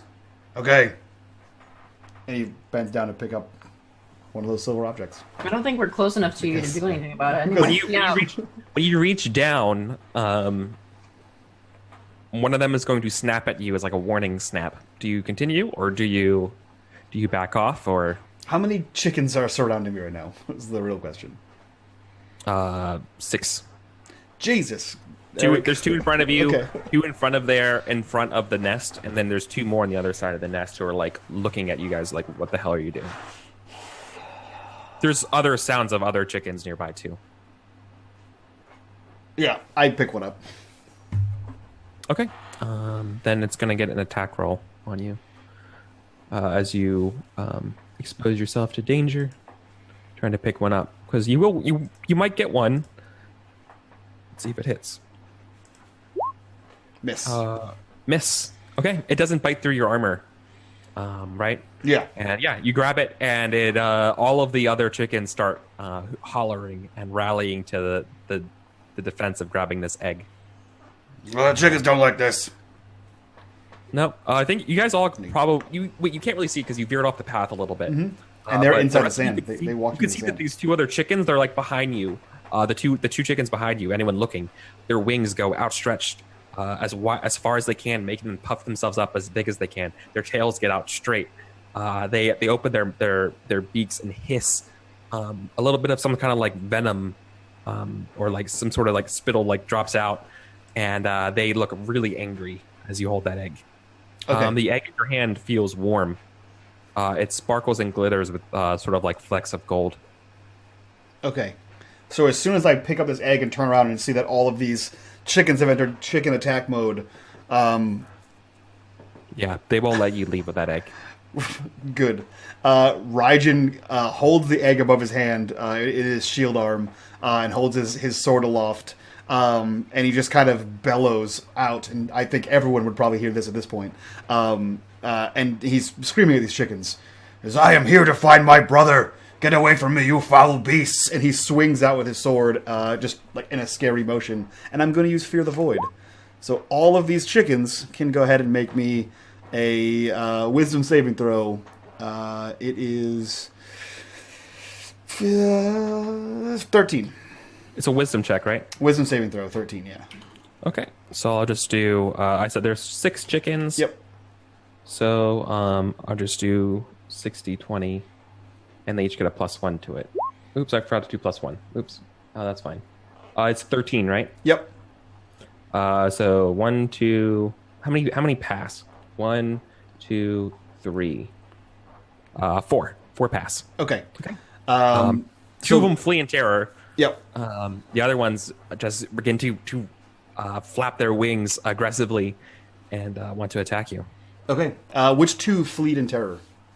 Let's say the back ones. Okay, so the ones I'm swinging my weapon furthest at. Okay, perfect. Yeah, exactly. And then I am going to run with this egg. Okay. Now that I've cleared out a path of these things, so those 4 can take an attack of opportunity. Yeah, let's just do that. 4 attacks.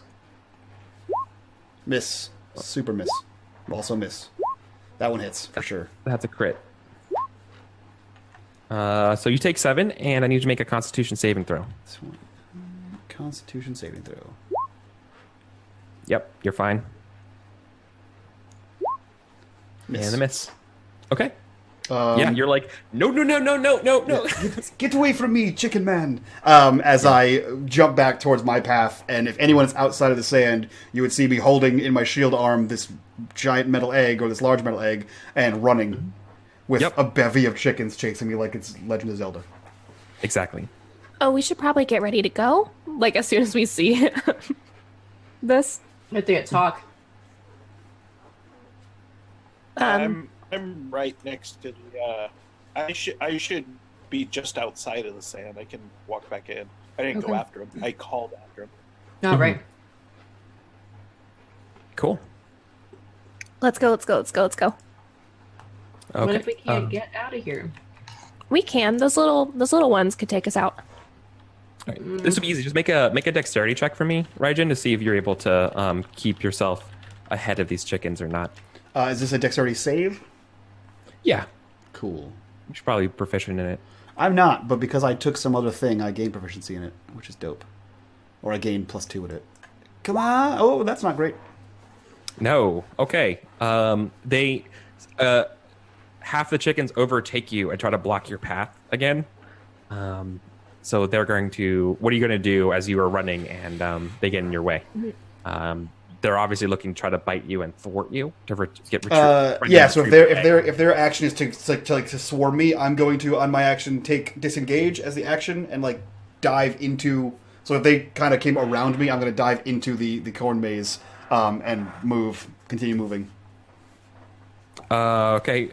Just like laterally, like away from everybody. So I'm taking disengage so I can get the hell away from these guys without attack of opportunity. So I'm jumping left into the corn maze and then booking it straight once I've kind of evaded them back towards the thing.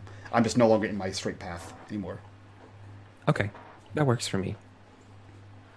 Okay, you're able to make it back to the sand thing. These things are right on your tuchus. Are you guys all gonna try to get out of here? Is that the plan with these curates working in lieu of the curator right now? Yeah. All right, where would you like to go? Can we all see these other? Oh, yeah, sure. I mean, these only flashed up for talk, but so talk could just explain them. But I'm keeping them up there because that's information I'll pass to you. The thing said servants' quarters last time, so that's all that Manea remembers. She's like, servants' quarters. Yeah. I would ask to go to the menagerie, the second level of the menagerie, the Splendor. So I think if Talk knows and hasn't told us yet, then we would go where Talk spoke aloud. Mm-hmm. Yeah. Okay. So I we're think going Raijin to just comes in and second level? dives, holding this egg into the sand. Yeah. Yeah, I'm just curious what's on the second level of the menagerie before I go too deep. Yeah. Okay. Cool. All right. So you guys make me some wisdom checks again as you guys go through the Doctor Strange. Yep. As the curates go. Min is not having a great time. That's right, Min. I'm with you. Traveling. No, I'm with what? you, Min. You guys are doing terrible. I have a Yeah, no -1 shit. to wisdom. I have wisdom at 2. But Curates still. curates value expedience over safety. Can you tell me what my modifier is, and I'll tell you what I get? Oh. I can do that. I'll open this stuff up for you. Roll dice. I think just FYI, Z would keep a very tight grip on Min this time. Like knowing what happened last time, Mhm. that she got scared, she would keep like a firm grip on her. Grant, if you'd like, I can just roll from your character sheet if you want. Yeah, I don't trust you and your rolls. I'll let Summer roll for me. Sure. Okay. You should be able to open his Or character sheet. I'll let Meta roll for me. Either of them. They can do it. No mic rolling. I'm rolling hot. You said wisdom save? Yeah. Cool. I got you. Yeah. Nat 1. It's 22. See? Perfect. Well done. Yeah. You're welcome. Awesome. Okay. Also, just to give you an impression of what it looks like here, it's pitch black as anything. I have a little flashlight, and I'm trying to find like my 20-siders, but not break things by rolling them. So thank you for rolling for me. Glad we could help. We got you covered.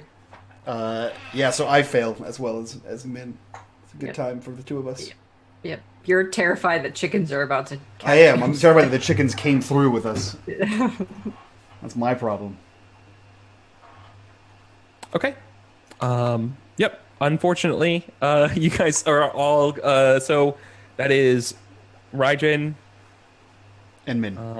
and Min. Mm-hmm. Yep. You guys are screaming as we land at the second level of the Splendor here, and you guys run off into sort of Elysian water. I've got a hold on her. It's going to be a Oh, that's post true. roll. Make an opposed roll here. Okay. At disadvantage, just as a heads up.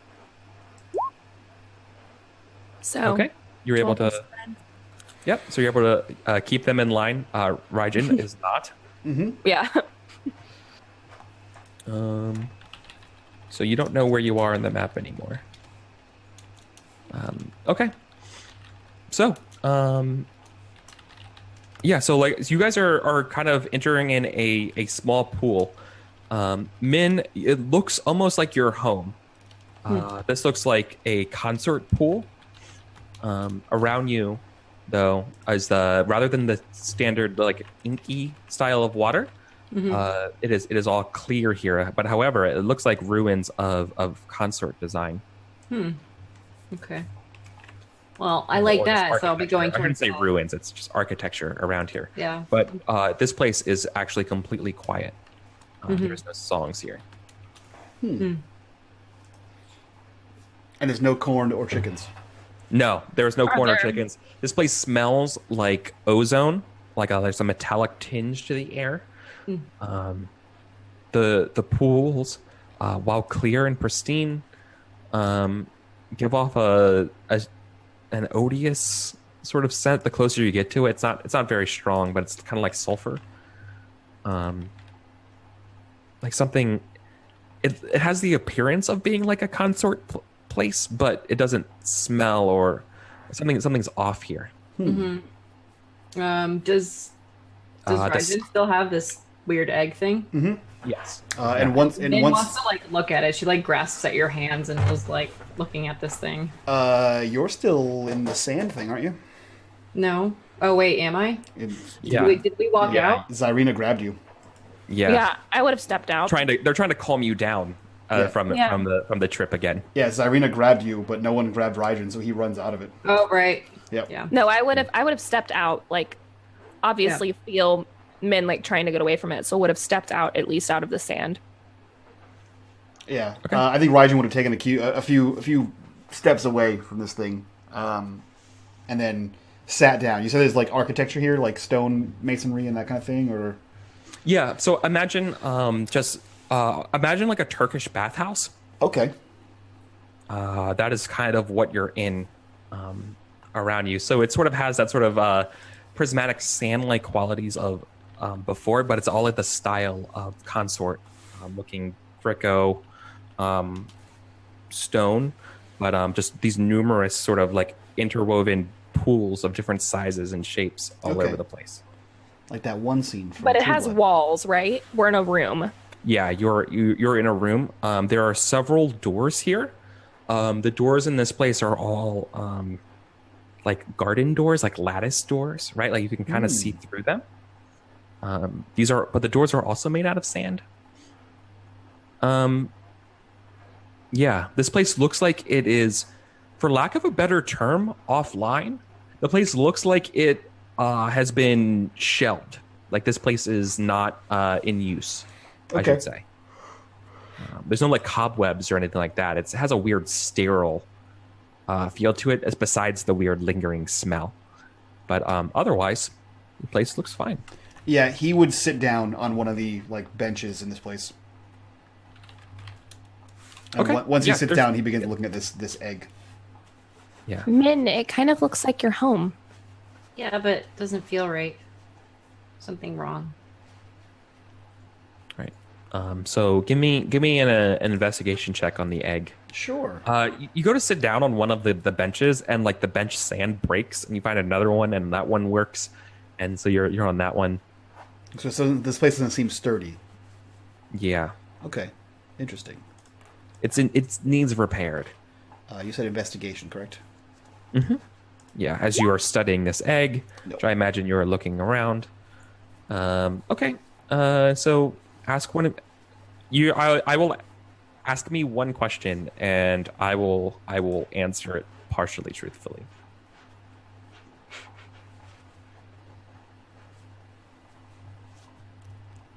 I'm making the questions in my head, and I already know the answers you're going to give me because I've been playing with you for too long now. I don't know if he's smart enough to phrase a question that way. He says, "What does this egg do?" I swear to God, Derek, if you say hatch. Yeah.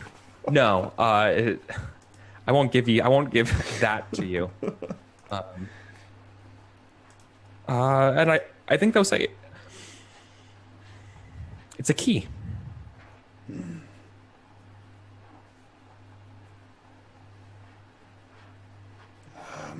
Zarina. Yeah? Your people are knowledgeable about a great many things, yes? Yes. Take a look at this. Yeah, she'll walk over and take the egg and then just kind of look at him like disapproving and just be like, you shouldn't have taken this. That's what you said about the soul gem you carry, but you still carry it. I'm figuring it out. As am I. And he kind of pushes it towards you. Yeah. I mean, you don't know anything else about the egg other than what Raijin's is off a glance, right? What I'm saying, in other words, nothing has fictionally changed enough for you to warrant like a role here to improve this knowledge of this egg. Something will have to be done to but Raijin doesn't know that. Yeah, I want to see how the egg. Firstly, I want to see how it interacts with the sand. Because he just kind of busted out of the sand, so I want to like hold it under the sand and see if anything changes. Also, I want to know, does it have any like markings on it at all, or is it just smooth all over? No, it's not smooth. It's got sort of like thin little golden scales all over it. This is the Harry Potter egg. Yep. Yeah, I know what to do with this. Yeah. So you hold it under the sand. And let me see. Let me do a quick little. Okay, cool. The curator returns. Oh. I guess it's been 2 cycles. As you hold it under it, it's like, a life form. It's alive? Okay, I guess it has to answer your question first. It is developing. Just stole it straight from its mama. Yeah. We're terrible people. Have you found your mission? Stolen, by the way, just so you know. What's that, Grant? I am so mad about that egg being stolen, Raijin. You have no idea. I'm so glad you were off the screen when that happened. You're gonna have to raise this child as your own, just so you. I'm not gonna raise a cockatrice. I'm gonna kill it for sure. So it asked, "Have we found our mission?" Yeah. We have not. What is our mission? Find out who killed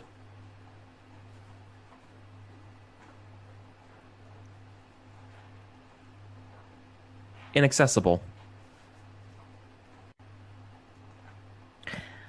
Where is the wizard? Vashnyara is inaccessible.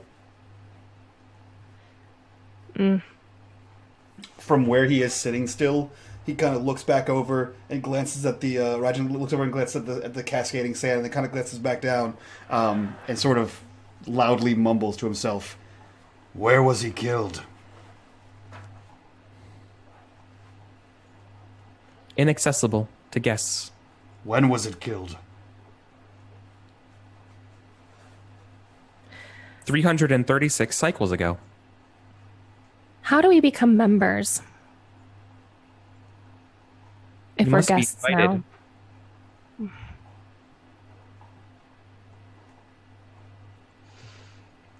Was the You must be welcomed.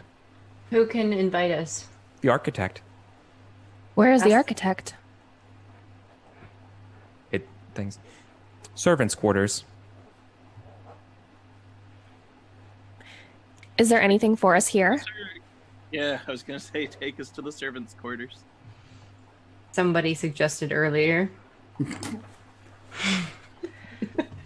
Experience. Existence. Reintegration. Consciousness. More questions. Turbulence. Transformation. Yearning. Eric, do we have a name for the planet we made? I like myth. Sure. Rajan asks, "How does a cycle relate to time on myth?"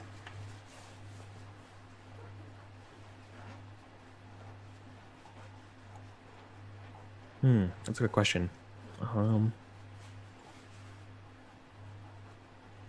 It's difficult to answer for it. I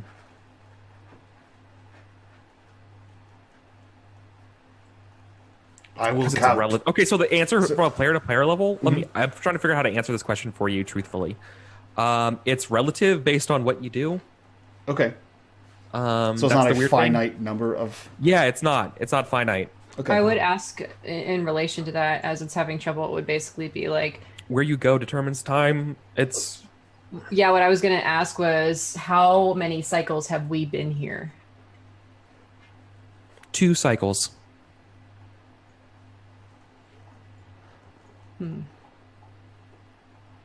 What lies beyond the doors? What doors are you referring to? The lattice like doors that you said were. Oh, in the menagerie? Yeah.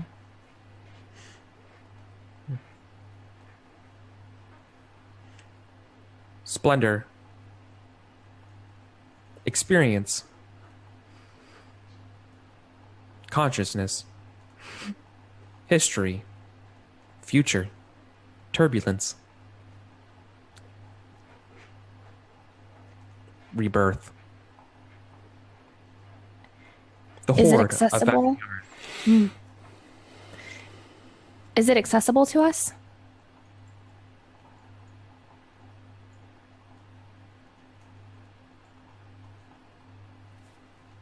It is possible.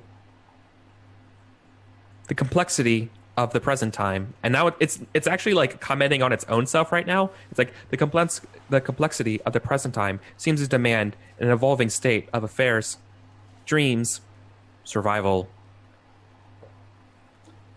Which Something ones is can we go troubling through? it.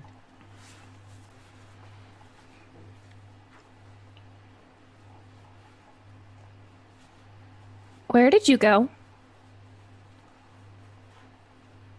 The architect required me for repairs. Repairs to you?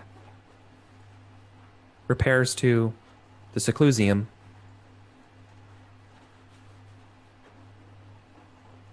A minimum status is required to return to the meridian.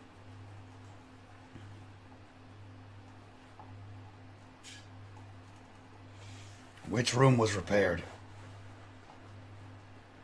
It gives you the same list that it gave Talk. The entrance, menagerie, menagerie 2, servants' quarters. Those the repaired ones? Mm-hmm. Okay. Those are also the ones you are accessible to. Yeah. I mean, at a meta level, there's more. But we don't know. No permission. Yeah. I think Z is going to turn to the rest of the group and say, should we go to the servants' quarters and find the architect? Wait. Who is the assassin?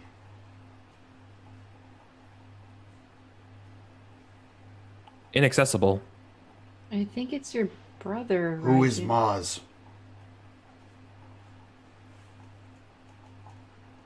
It doesn't know it actually doesn't know Maz its name. It knows it by a different name, but I guess it gets converted, so it probably would still answer truthfully and say, life form. Who is the guardian?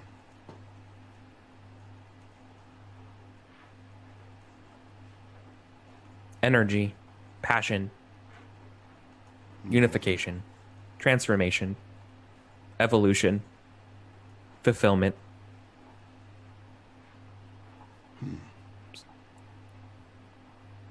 Was the assassin killed? Yes. Raijin steps through the curtain of sand.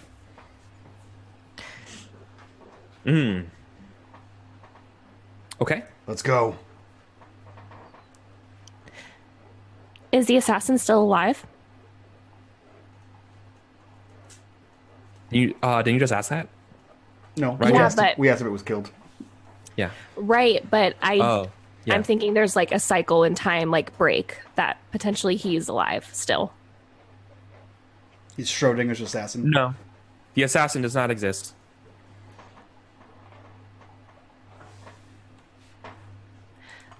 How could we find them if they don't exist?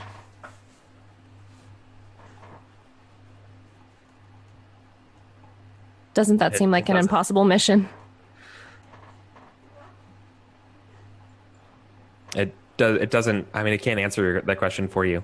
So Yeah. it's unknown. Let's go. Let's go to the servants' quarters, guys. Yep, Raijin's already inside the circle waiting.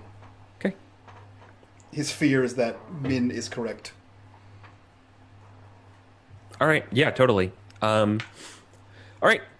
Wisdom saves again as you guys all get sucked through time. Oh, God. Pow! Fuck me. Min, you built no tolerance. Now, pay attention. We're getting sucked through time. We're being taken to a different time. The answer to the questions may change depending on what level we're at. That was my role, and this is Talk's role. Nice. Yeah. Rolling hot here. So it's just Raijin who runs screaming. Yeah. Into the servants' quarter. Yeah. So I think everyone else has kind of steadied themselves and is ready for like the roller coaster of looping to end. Except you just start running out screaming, and you find yourselves in a small little village. The best way to describe it would be rustic cottages made of wood. You're kind of in sort of a nice little temperate forest. Little chimneys blowing up smoke, and hooded collectors of firewood seem to go interacting with one another. You can see that there are wheelbarrows around then I think a couple of these creatures kind of look at Raijin who's screaming, because this place is otherwise pretty quiet. Everyone kind of operates around here silently. And like you're just screaming going, ah! Ah! It's way more manly, but yes. Yeah. And, they look at you. They were scared for a moment. And then they kind of resume their operations again. Yes, fear me. In the distance, like I kind of imagine this place being pretty bright, like it's always noon, right? So like imagine like you can kind of like always see. In the far distance of this sort of temperate woods is sort of those sand walls around, And you can definitely see some workers who are not carrying wood to the cottages are kind of like patting the walls in the distance. Like maybe there's like one or two of them who are just looking around. A couple of their hands. You haven't seen their faces. Like they're once again, they're just like imagine sort of a robed Yoda looking thing right now. Like you can't see like their face, but they have 3 arms. And they're about the size of Yoda and wearing like large brown dull monastic robes, the same type of robes that Fujin was wearing. And they're just going around doing, I guess, what looks maybe repairs. As the first one out of the sand because of his screaming fear, I'm going to grab one of those. Rajan's going to grab one of these people that has like a handful of wood and turn it towards him and say, "We seek the architect." That's all you hear from its fishy face. Gross.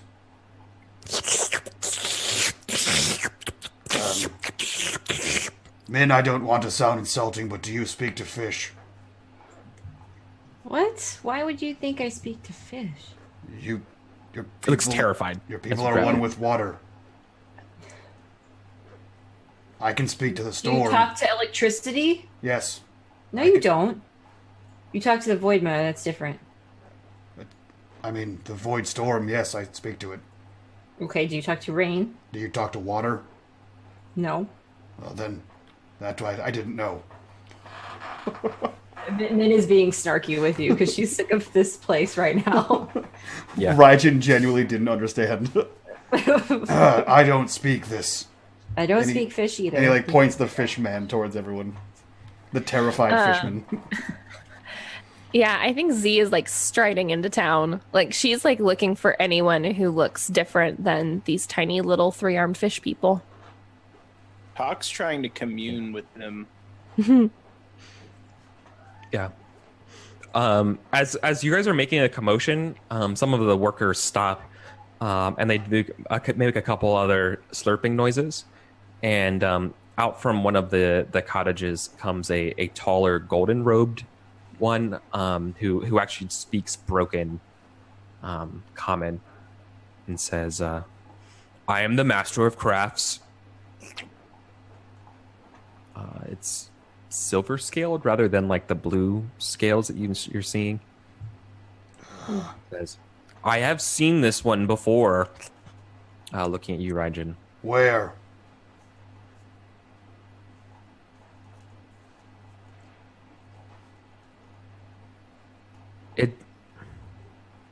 Strange folk are about. When did you see this one? He points to himself. I will tell you on my time. And it kind of looks away, kind of sad. Like, we are not prepared for more guests. Rajan has... Our journey to the Meridian dawns close. Rajan has a stupid idea. Yeah. I think he's kind of put 2 and 2 together about what this guy is saying. He says, I have lost my membership. I need to be reinstated. Many want access to what the Seclusium offers. Vashnyara's hoard is special. Yes, I had access before. This one had access before. All right, manipulate it, right? You're trying to. That's what I'm trying to do. I'm trying to deceive this thing. Yeah. Let's see what happens here. Well, yeah. I know it's hard because I'm not there and I'm like constantly muted. I'm gonna try to persuade the Master of Crafts to come with us. Like, I think he can use his access to get us places. So while Rajan is acting, I'd like to be assisting him in whatever way possible. Well, let Rajan do his thing. He's trying to deceive. I actually want to be honest and forthright. So okay. Well, let's follow Rajan's for the time being. So Rajan, you're trying to fast talk this thing into making it think it's your brother. Yeah, I mean, it seems to already think that I'm Fujin, right. Being that it's seen this one before. So I'm trying to reinforce that fact that I am Fujin and that I somehow no longer have the access that was previously granted to me. I cannot trust you. Things pretend here, not what they seem. Not since coming here, not since the attack. Attack? What attack? They say, we are builders, not warriors. Strange folk from here. Myth, it tries to say. Talk wants to ask, has he seen Najima here, or the Void Mother, or any other gods? You ask it? You ask the architect / master of crafts this? Yeah, I want to know if the gods come here. Yeah, I want to know if they come here or not. I'm nervous. Yes. Well, one has come by that name. got it.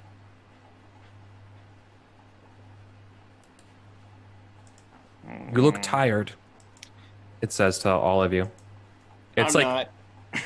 yeah. Yeah, this is a good place to rest, guys. This is where we hit our 5th level. I want to ask him what's on the 3rd level of the menagerie.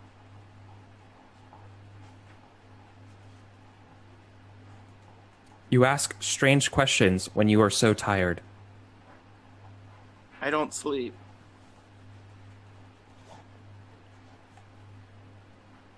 The builders are afraid we cannot assist you with such answers. How could you trust us? We are builders. Trust must be built. Do you need help building? Defending. We build the walls, and they tear them down. What if it's those weird, creepy monster thingies that come after us? Then we can defend them. Well, We where are fought they- them off multiple times. We'll be fine. If we can help them, we should stay and see if we can help them build or help them defend. And maybe if they trust us, then But that means we'd have to wait for an attack. I can build. Where did the enemies come from? Everywhere. Nowhere. The past. Master of Crafts. Can they sleep here? Is there a place for them to rest?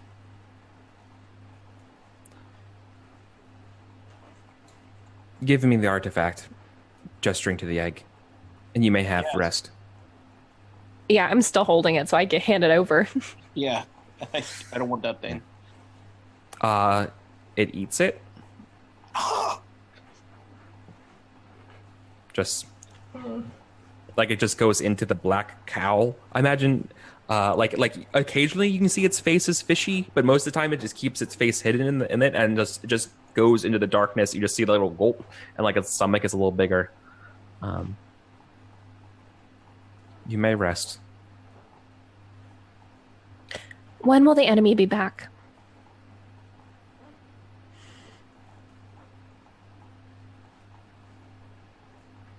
We do not know. That is why we must prepare. The Master of Crafts cannot leave the servants' quarters.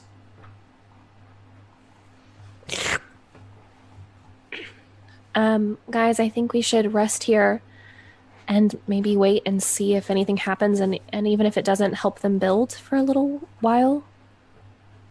I think that there's something more here. You're definitely building up the trust of these things, but they're still not exactly confident enough to give you all the answers. Yeah, I mean, I think Z wants to stay long enough to like help them gather the wood and like go look at the wall that they were touching. And like obviously like rest would be good too. The war has taken a toll here. The Seclusium must make it back to the Meridian. but it must be saleable. Have we, out of character, have we determined what the meridian is in reference to what they're talking about? No, Okay. It's a cosmic Okay. place that the comet goes. Well, because what myth is our world, right? Yeah. Yep. Our planet. So I'm just trying to, Yeah. Yeah. The Get the meridian is terminologies. some orbital point in the solar system Okay. of this place. This fish thing has definitely been speaking with a Voidborn accent. So I think as it's like, I assume you're accepting the hospitality of the Master of Crafts. It takes you into one of these simple cabins. Once again, this cabin is not like anything you would have on Myth. It's very like homey, like I kind of imagine a little bit Wild Westy frontier cabin that this thing has. A lot of anachronisms are kind of the name of the game here on this place. Are there like what is the overall landscape feel like in the surrounding area? Is it, like, all just Alpine buildings and walls, or yeah, buildings and walls. It's very sparse. there's no like bodies of water or trees or nothing like that. It's just No, there are trees. There are Okay. trees with no tops. They just seem to be like trunks with branches that go up to the roof of this place, okay, and they collect the fallen branches. and use that for building. Mm-hmm. Got it. Okay. And yeah, it probably just like it sees that you're new, and so it's going to gesture to Fujin to sometimes pick up and explain for it. But other times it says it will try to give you a little exposition dump and say that we are humble builders. We build with our hands. We mend with our hands. The curator has been under attack. We cannot rebuild in the places attacked.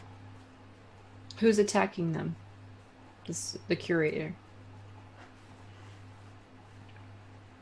The assassin has left an entry point for others. Exploiters. What do they look like? Spherical. Black. Told you Terrible. so. Others serpentine. What does the assassin look like? It looks at you weird when you say that. And says, "You would know. You're the one who killed it." And it like eyes you suspiciously. Maybe you could teach us how to mend, and we can go where you can't go and fix the things that you can't fix. We are menders. We cannot teach how to mend. We only mend.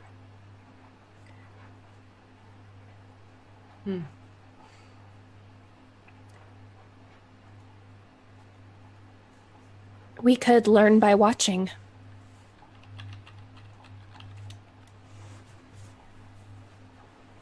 Some other time, after the preparations, to go to the Meridian, perhaps. Grant. Oh man. Sad, dark Grant. Gosh. Poor Grant.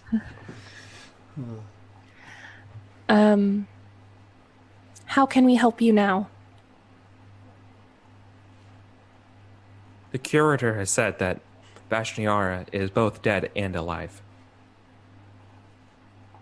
You need to find what is left of Vashnyara. The curator said that the assassin failed it. Who sent the assassin?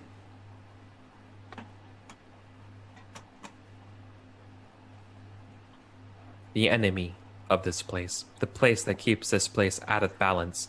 The place you call myth. Something is here that is not supposed to be.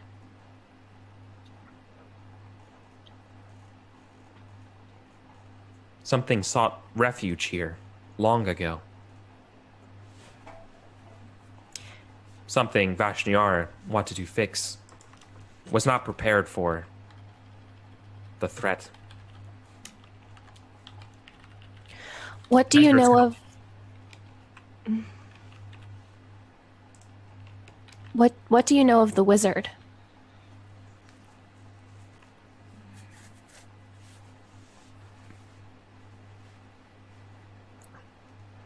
A messenger for others.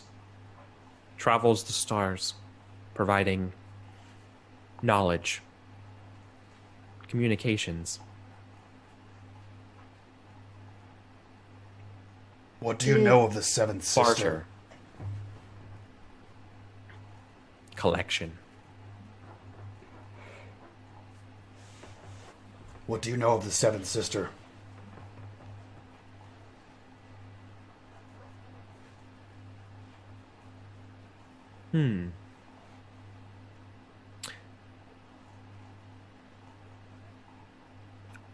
The wizard knows more about that.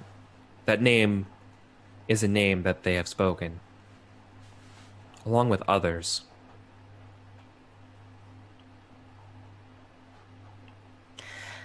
Where can we find the wizard and speak to them? They were last seen in their private chambers. But with the curator under attack, that place might be inaccessible.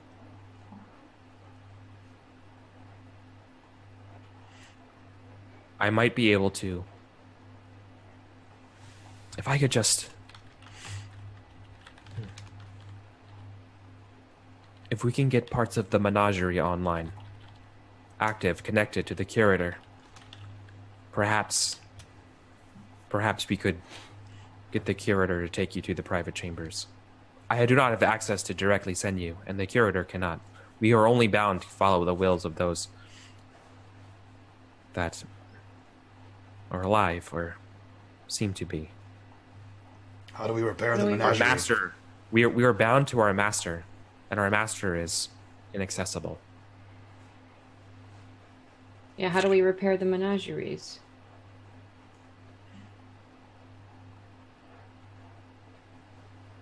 We can, the menders.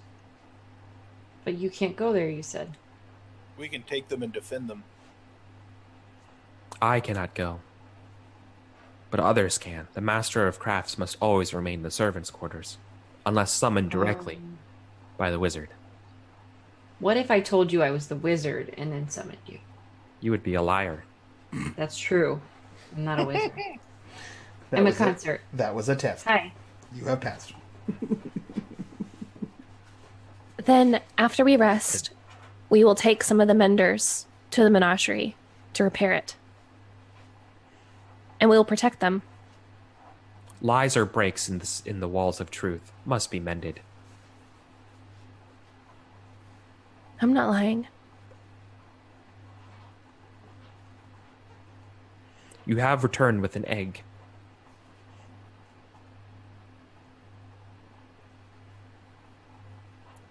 Rest. I will prepare a plan.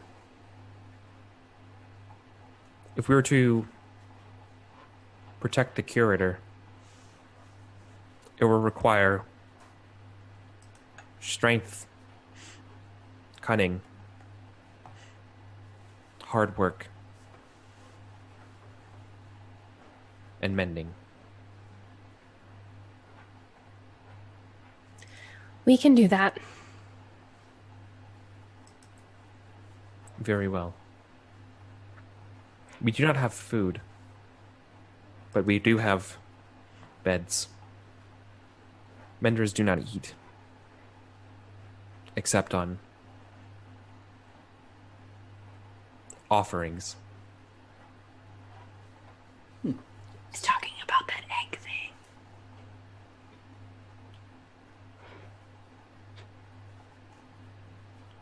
What other offerings have you had?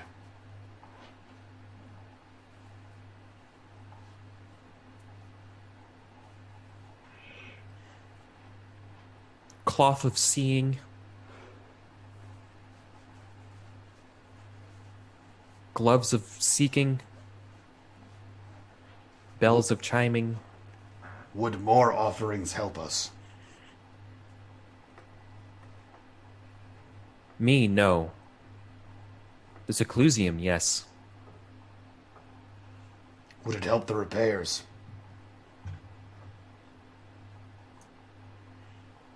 No. How would it help the seclusium? It would help the wizard, and by helping the wizard, help the seclusium. And how do we make an offering to the wizard? You must find them, of course.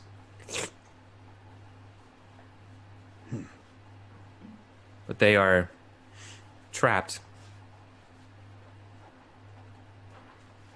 I assume he's shown us to a house, right? One of these bed chambers. Yeah, you guys are in one of those bed chambers. So without further questions from Raijin, he sort of walks past the architect, and in doing so, he kind of like puts a hand on Zarina and says, "Perhaps you have found a meaning for that gem after all." And he walks inside the house. Yeah. What gem? He probably says. Curiously. A gift? A gift for the wizard. And she would pull it out, the ruby gem, and show it to them. Will it be enough? Enough for what? To help the seclusium.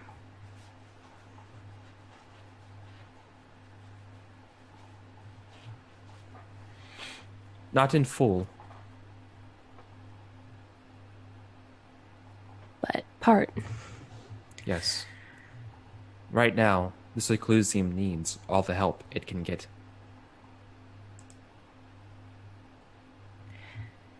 We should rest, and you can make your plan, and we'll follow it.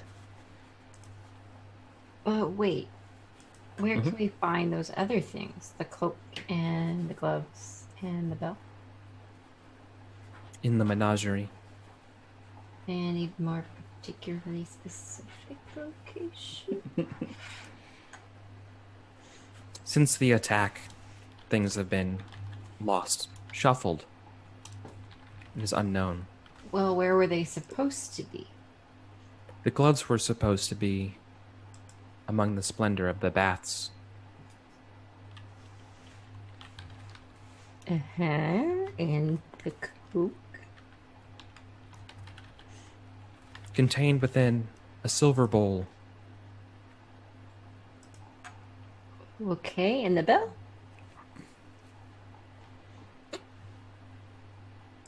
The chamber of Maz, as you call them. The assistant doctor. Oh, that moss. Did you call him the assistant doctor? Yes. Where is Maz's chamber?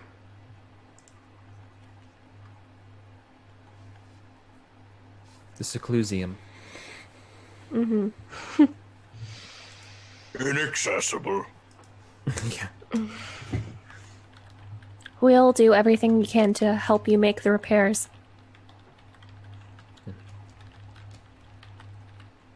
If you can do what us menders cannot, and fix once and for all this seclusium before our trip to the Meridian, then you have done enough.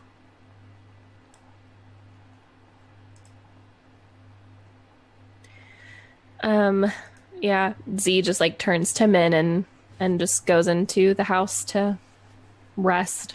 Yeah. Thanks for your information. Yeah.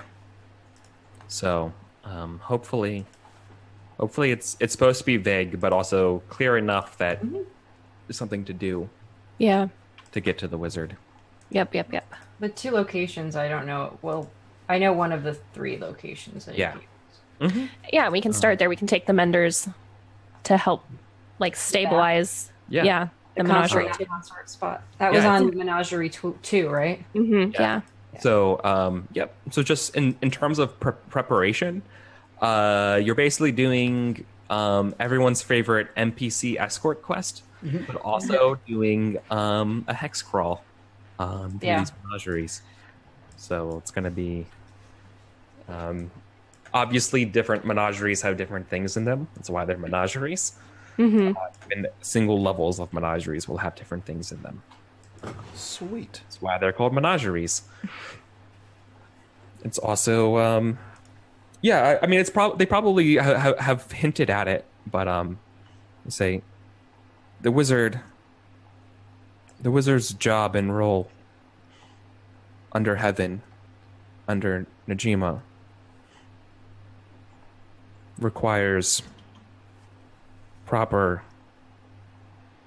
documentation. It says, or a proper remembrance of things that must happen. Destruction, rebirth. They collect tokens of things that were.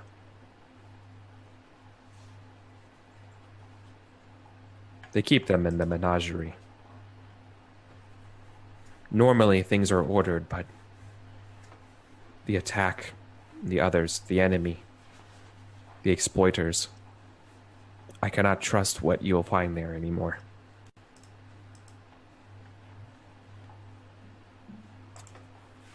Jurassic Park, shit's broken. All the electric fences are down. Everything is bad. Yep. Okay. Everything's broken. A long rest? Yeah, long rest and level up to level 5. Yes! Sweet. So, that's also kind of a good place to call it. Sure. Before we begin the hex crawl and the missions going through. I know it's a little early. Nah, that's all right. Sounds good to me. But yeah, it makes... Come on. Long rest, you recover automatic. Max. Oh no, I was rolling to level up. Ah. Yeah, that sweet minimum. Yeah, I love it. So good. Good time. Good time. Such a good time. I have so many questions. With Yes. I have two attacks now. Me too. Yeah. Yay. I'm going to spend some time doing my character. Since, saying that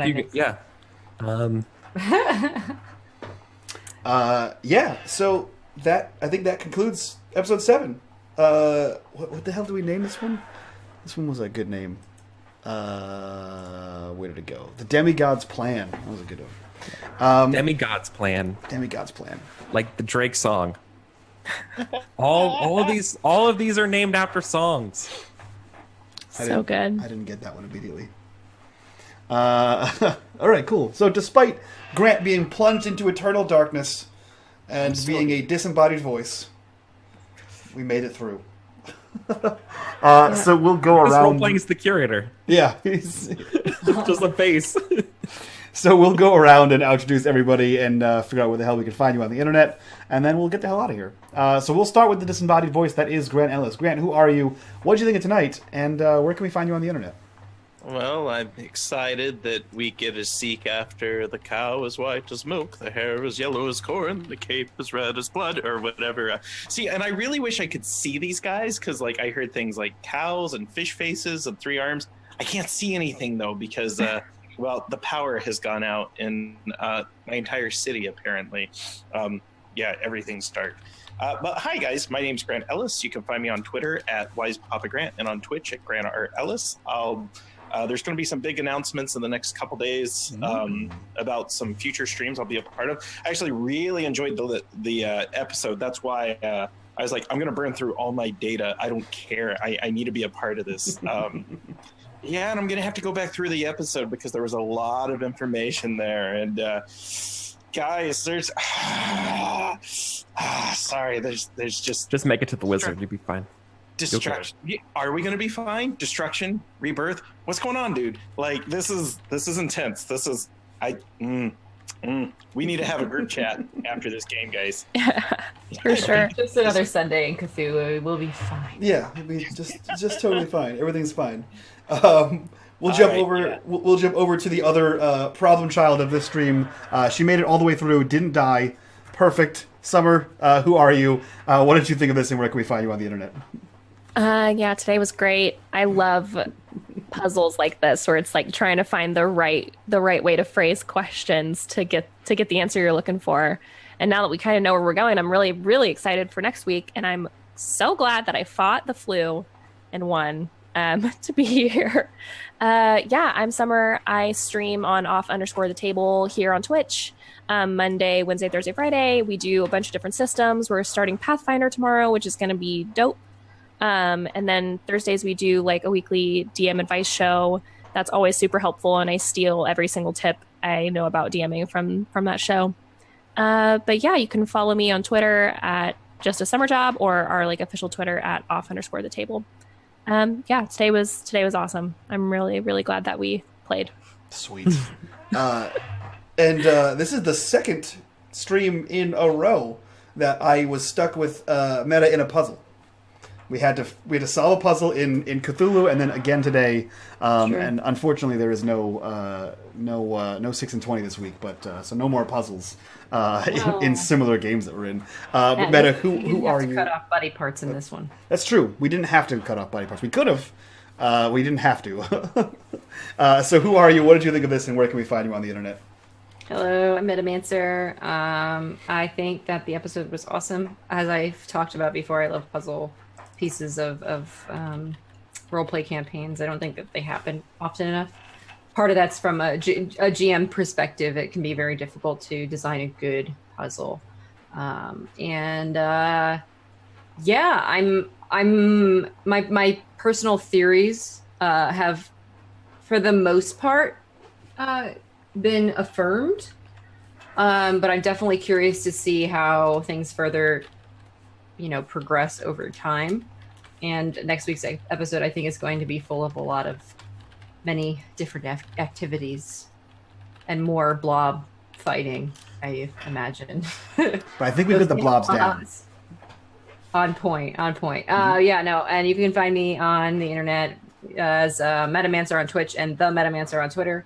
On Monday nights or / early afternoons, late afternoons, I don't know, whatever you want to call it. I play on Encounter Roleplay with Mike in a Call of Cthulhu campaign. On Tuesdays, I'm here, and on Thursdays, I'm on Netsa Speedruns channel playing another character for the 6 and 20 campaign that is the City of Mist system. And then on Saturdays, I do my own stuff on my channel, probably like art or whatever. And then Sundays, I run a Call of Cthulhu campaign on my own channel as well. Sweet. So lots of busy, mostly roleplay in my life, which is great. No complaints on that front. So. Guys, if you look at the top left corner of the screen right now, you can see that there's a Roleplay Sheets extension. If you click on it, you can see all of our cool character stuff. Meta is the one that made that. If you guys want to add your input or just shower her with compliments and accolades, what's the Twitter, Meta?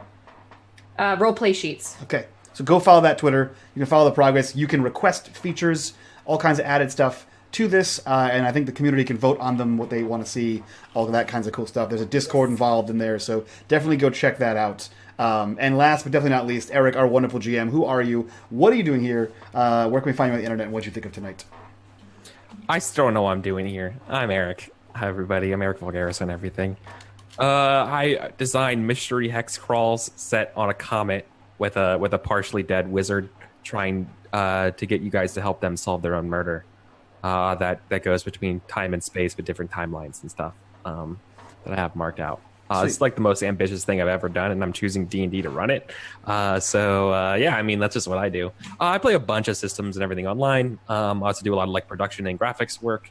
Kind of like Meta, how I'm just kind of, my hands are just in every single pie. I don't know. It's just, I love it. I can't get enough of role-playing games. Tell me about your campaigns on Twitter. I'm always on Twitter, talking on Twitter all the time about games and stuff like that. Just tell me about your campaigns. I want to hear about what you're doing. I love talking about games. I really do. Almost as much as playing them. So thanks Mike for having me, and thank you, Grant, Meta, Summer and Mike for having me in chat. Thanks for doing that stuff. I know you have the +1 armor and things like that. I'm having them written down. I'm saving them. Sweet. You'll probably get good use next session. So yeah, I'd like to echo that. Everyone, thank you guys for being here. The sick, the infirm, the powerless, all of you guys for being here. Chat as well. And when you go tweet Eric about your fun, awesome, amazing campaigns, make sure to use the hashtag MythDawn Season 2 to remind him that everyone, including yourself, wants MythDawn Season 2. And while we harass him on the internet, we're going to go raid our friend Bubbernot, who's currently playing some Blades in the Dark. So go check those guys out. They are awesome, fantastic crew of, scummy ne'er-do-wells. So that's always fun. And check us out on all of our social media, guys. And from all of us to you, bye-bye.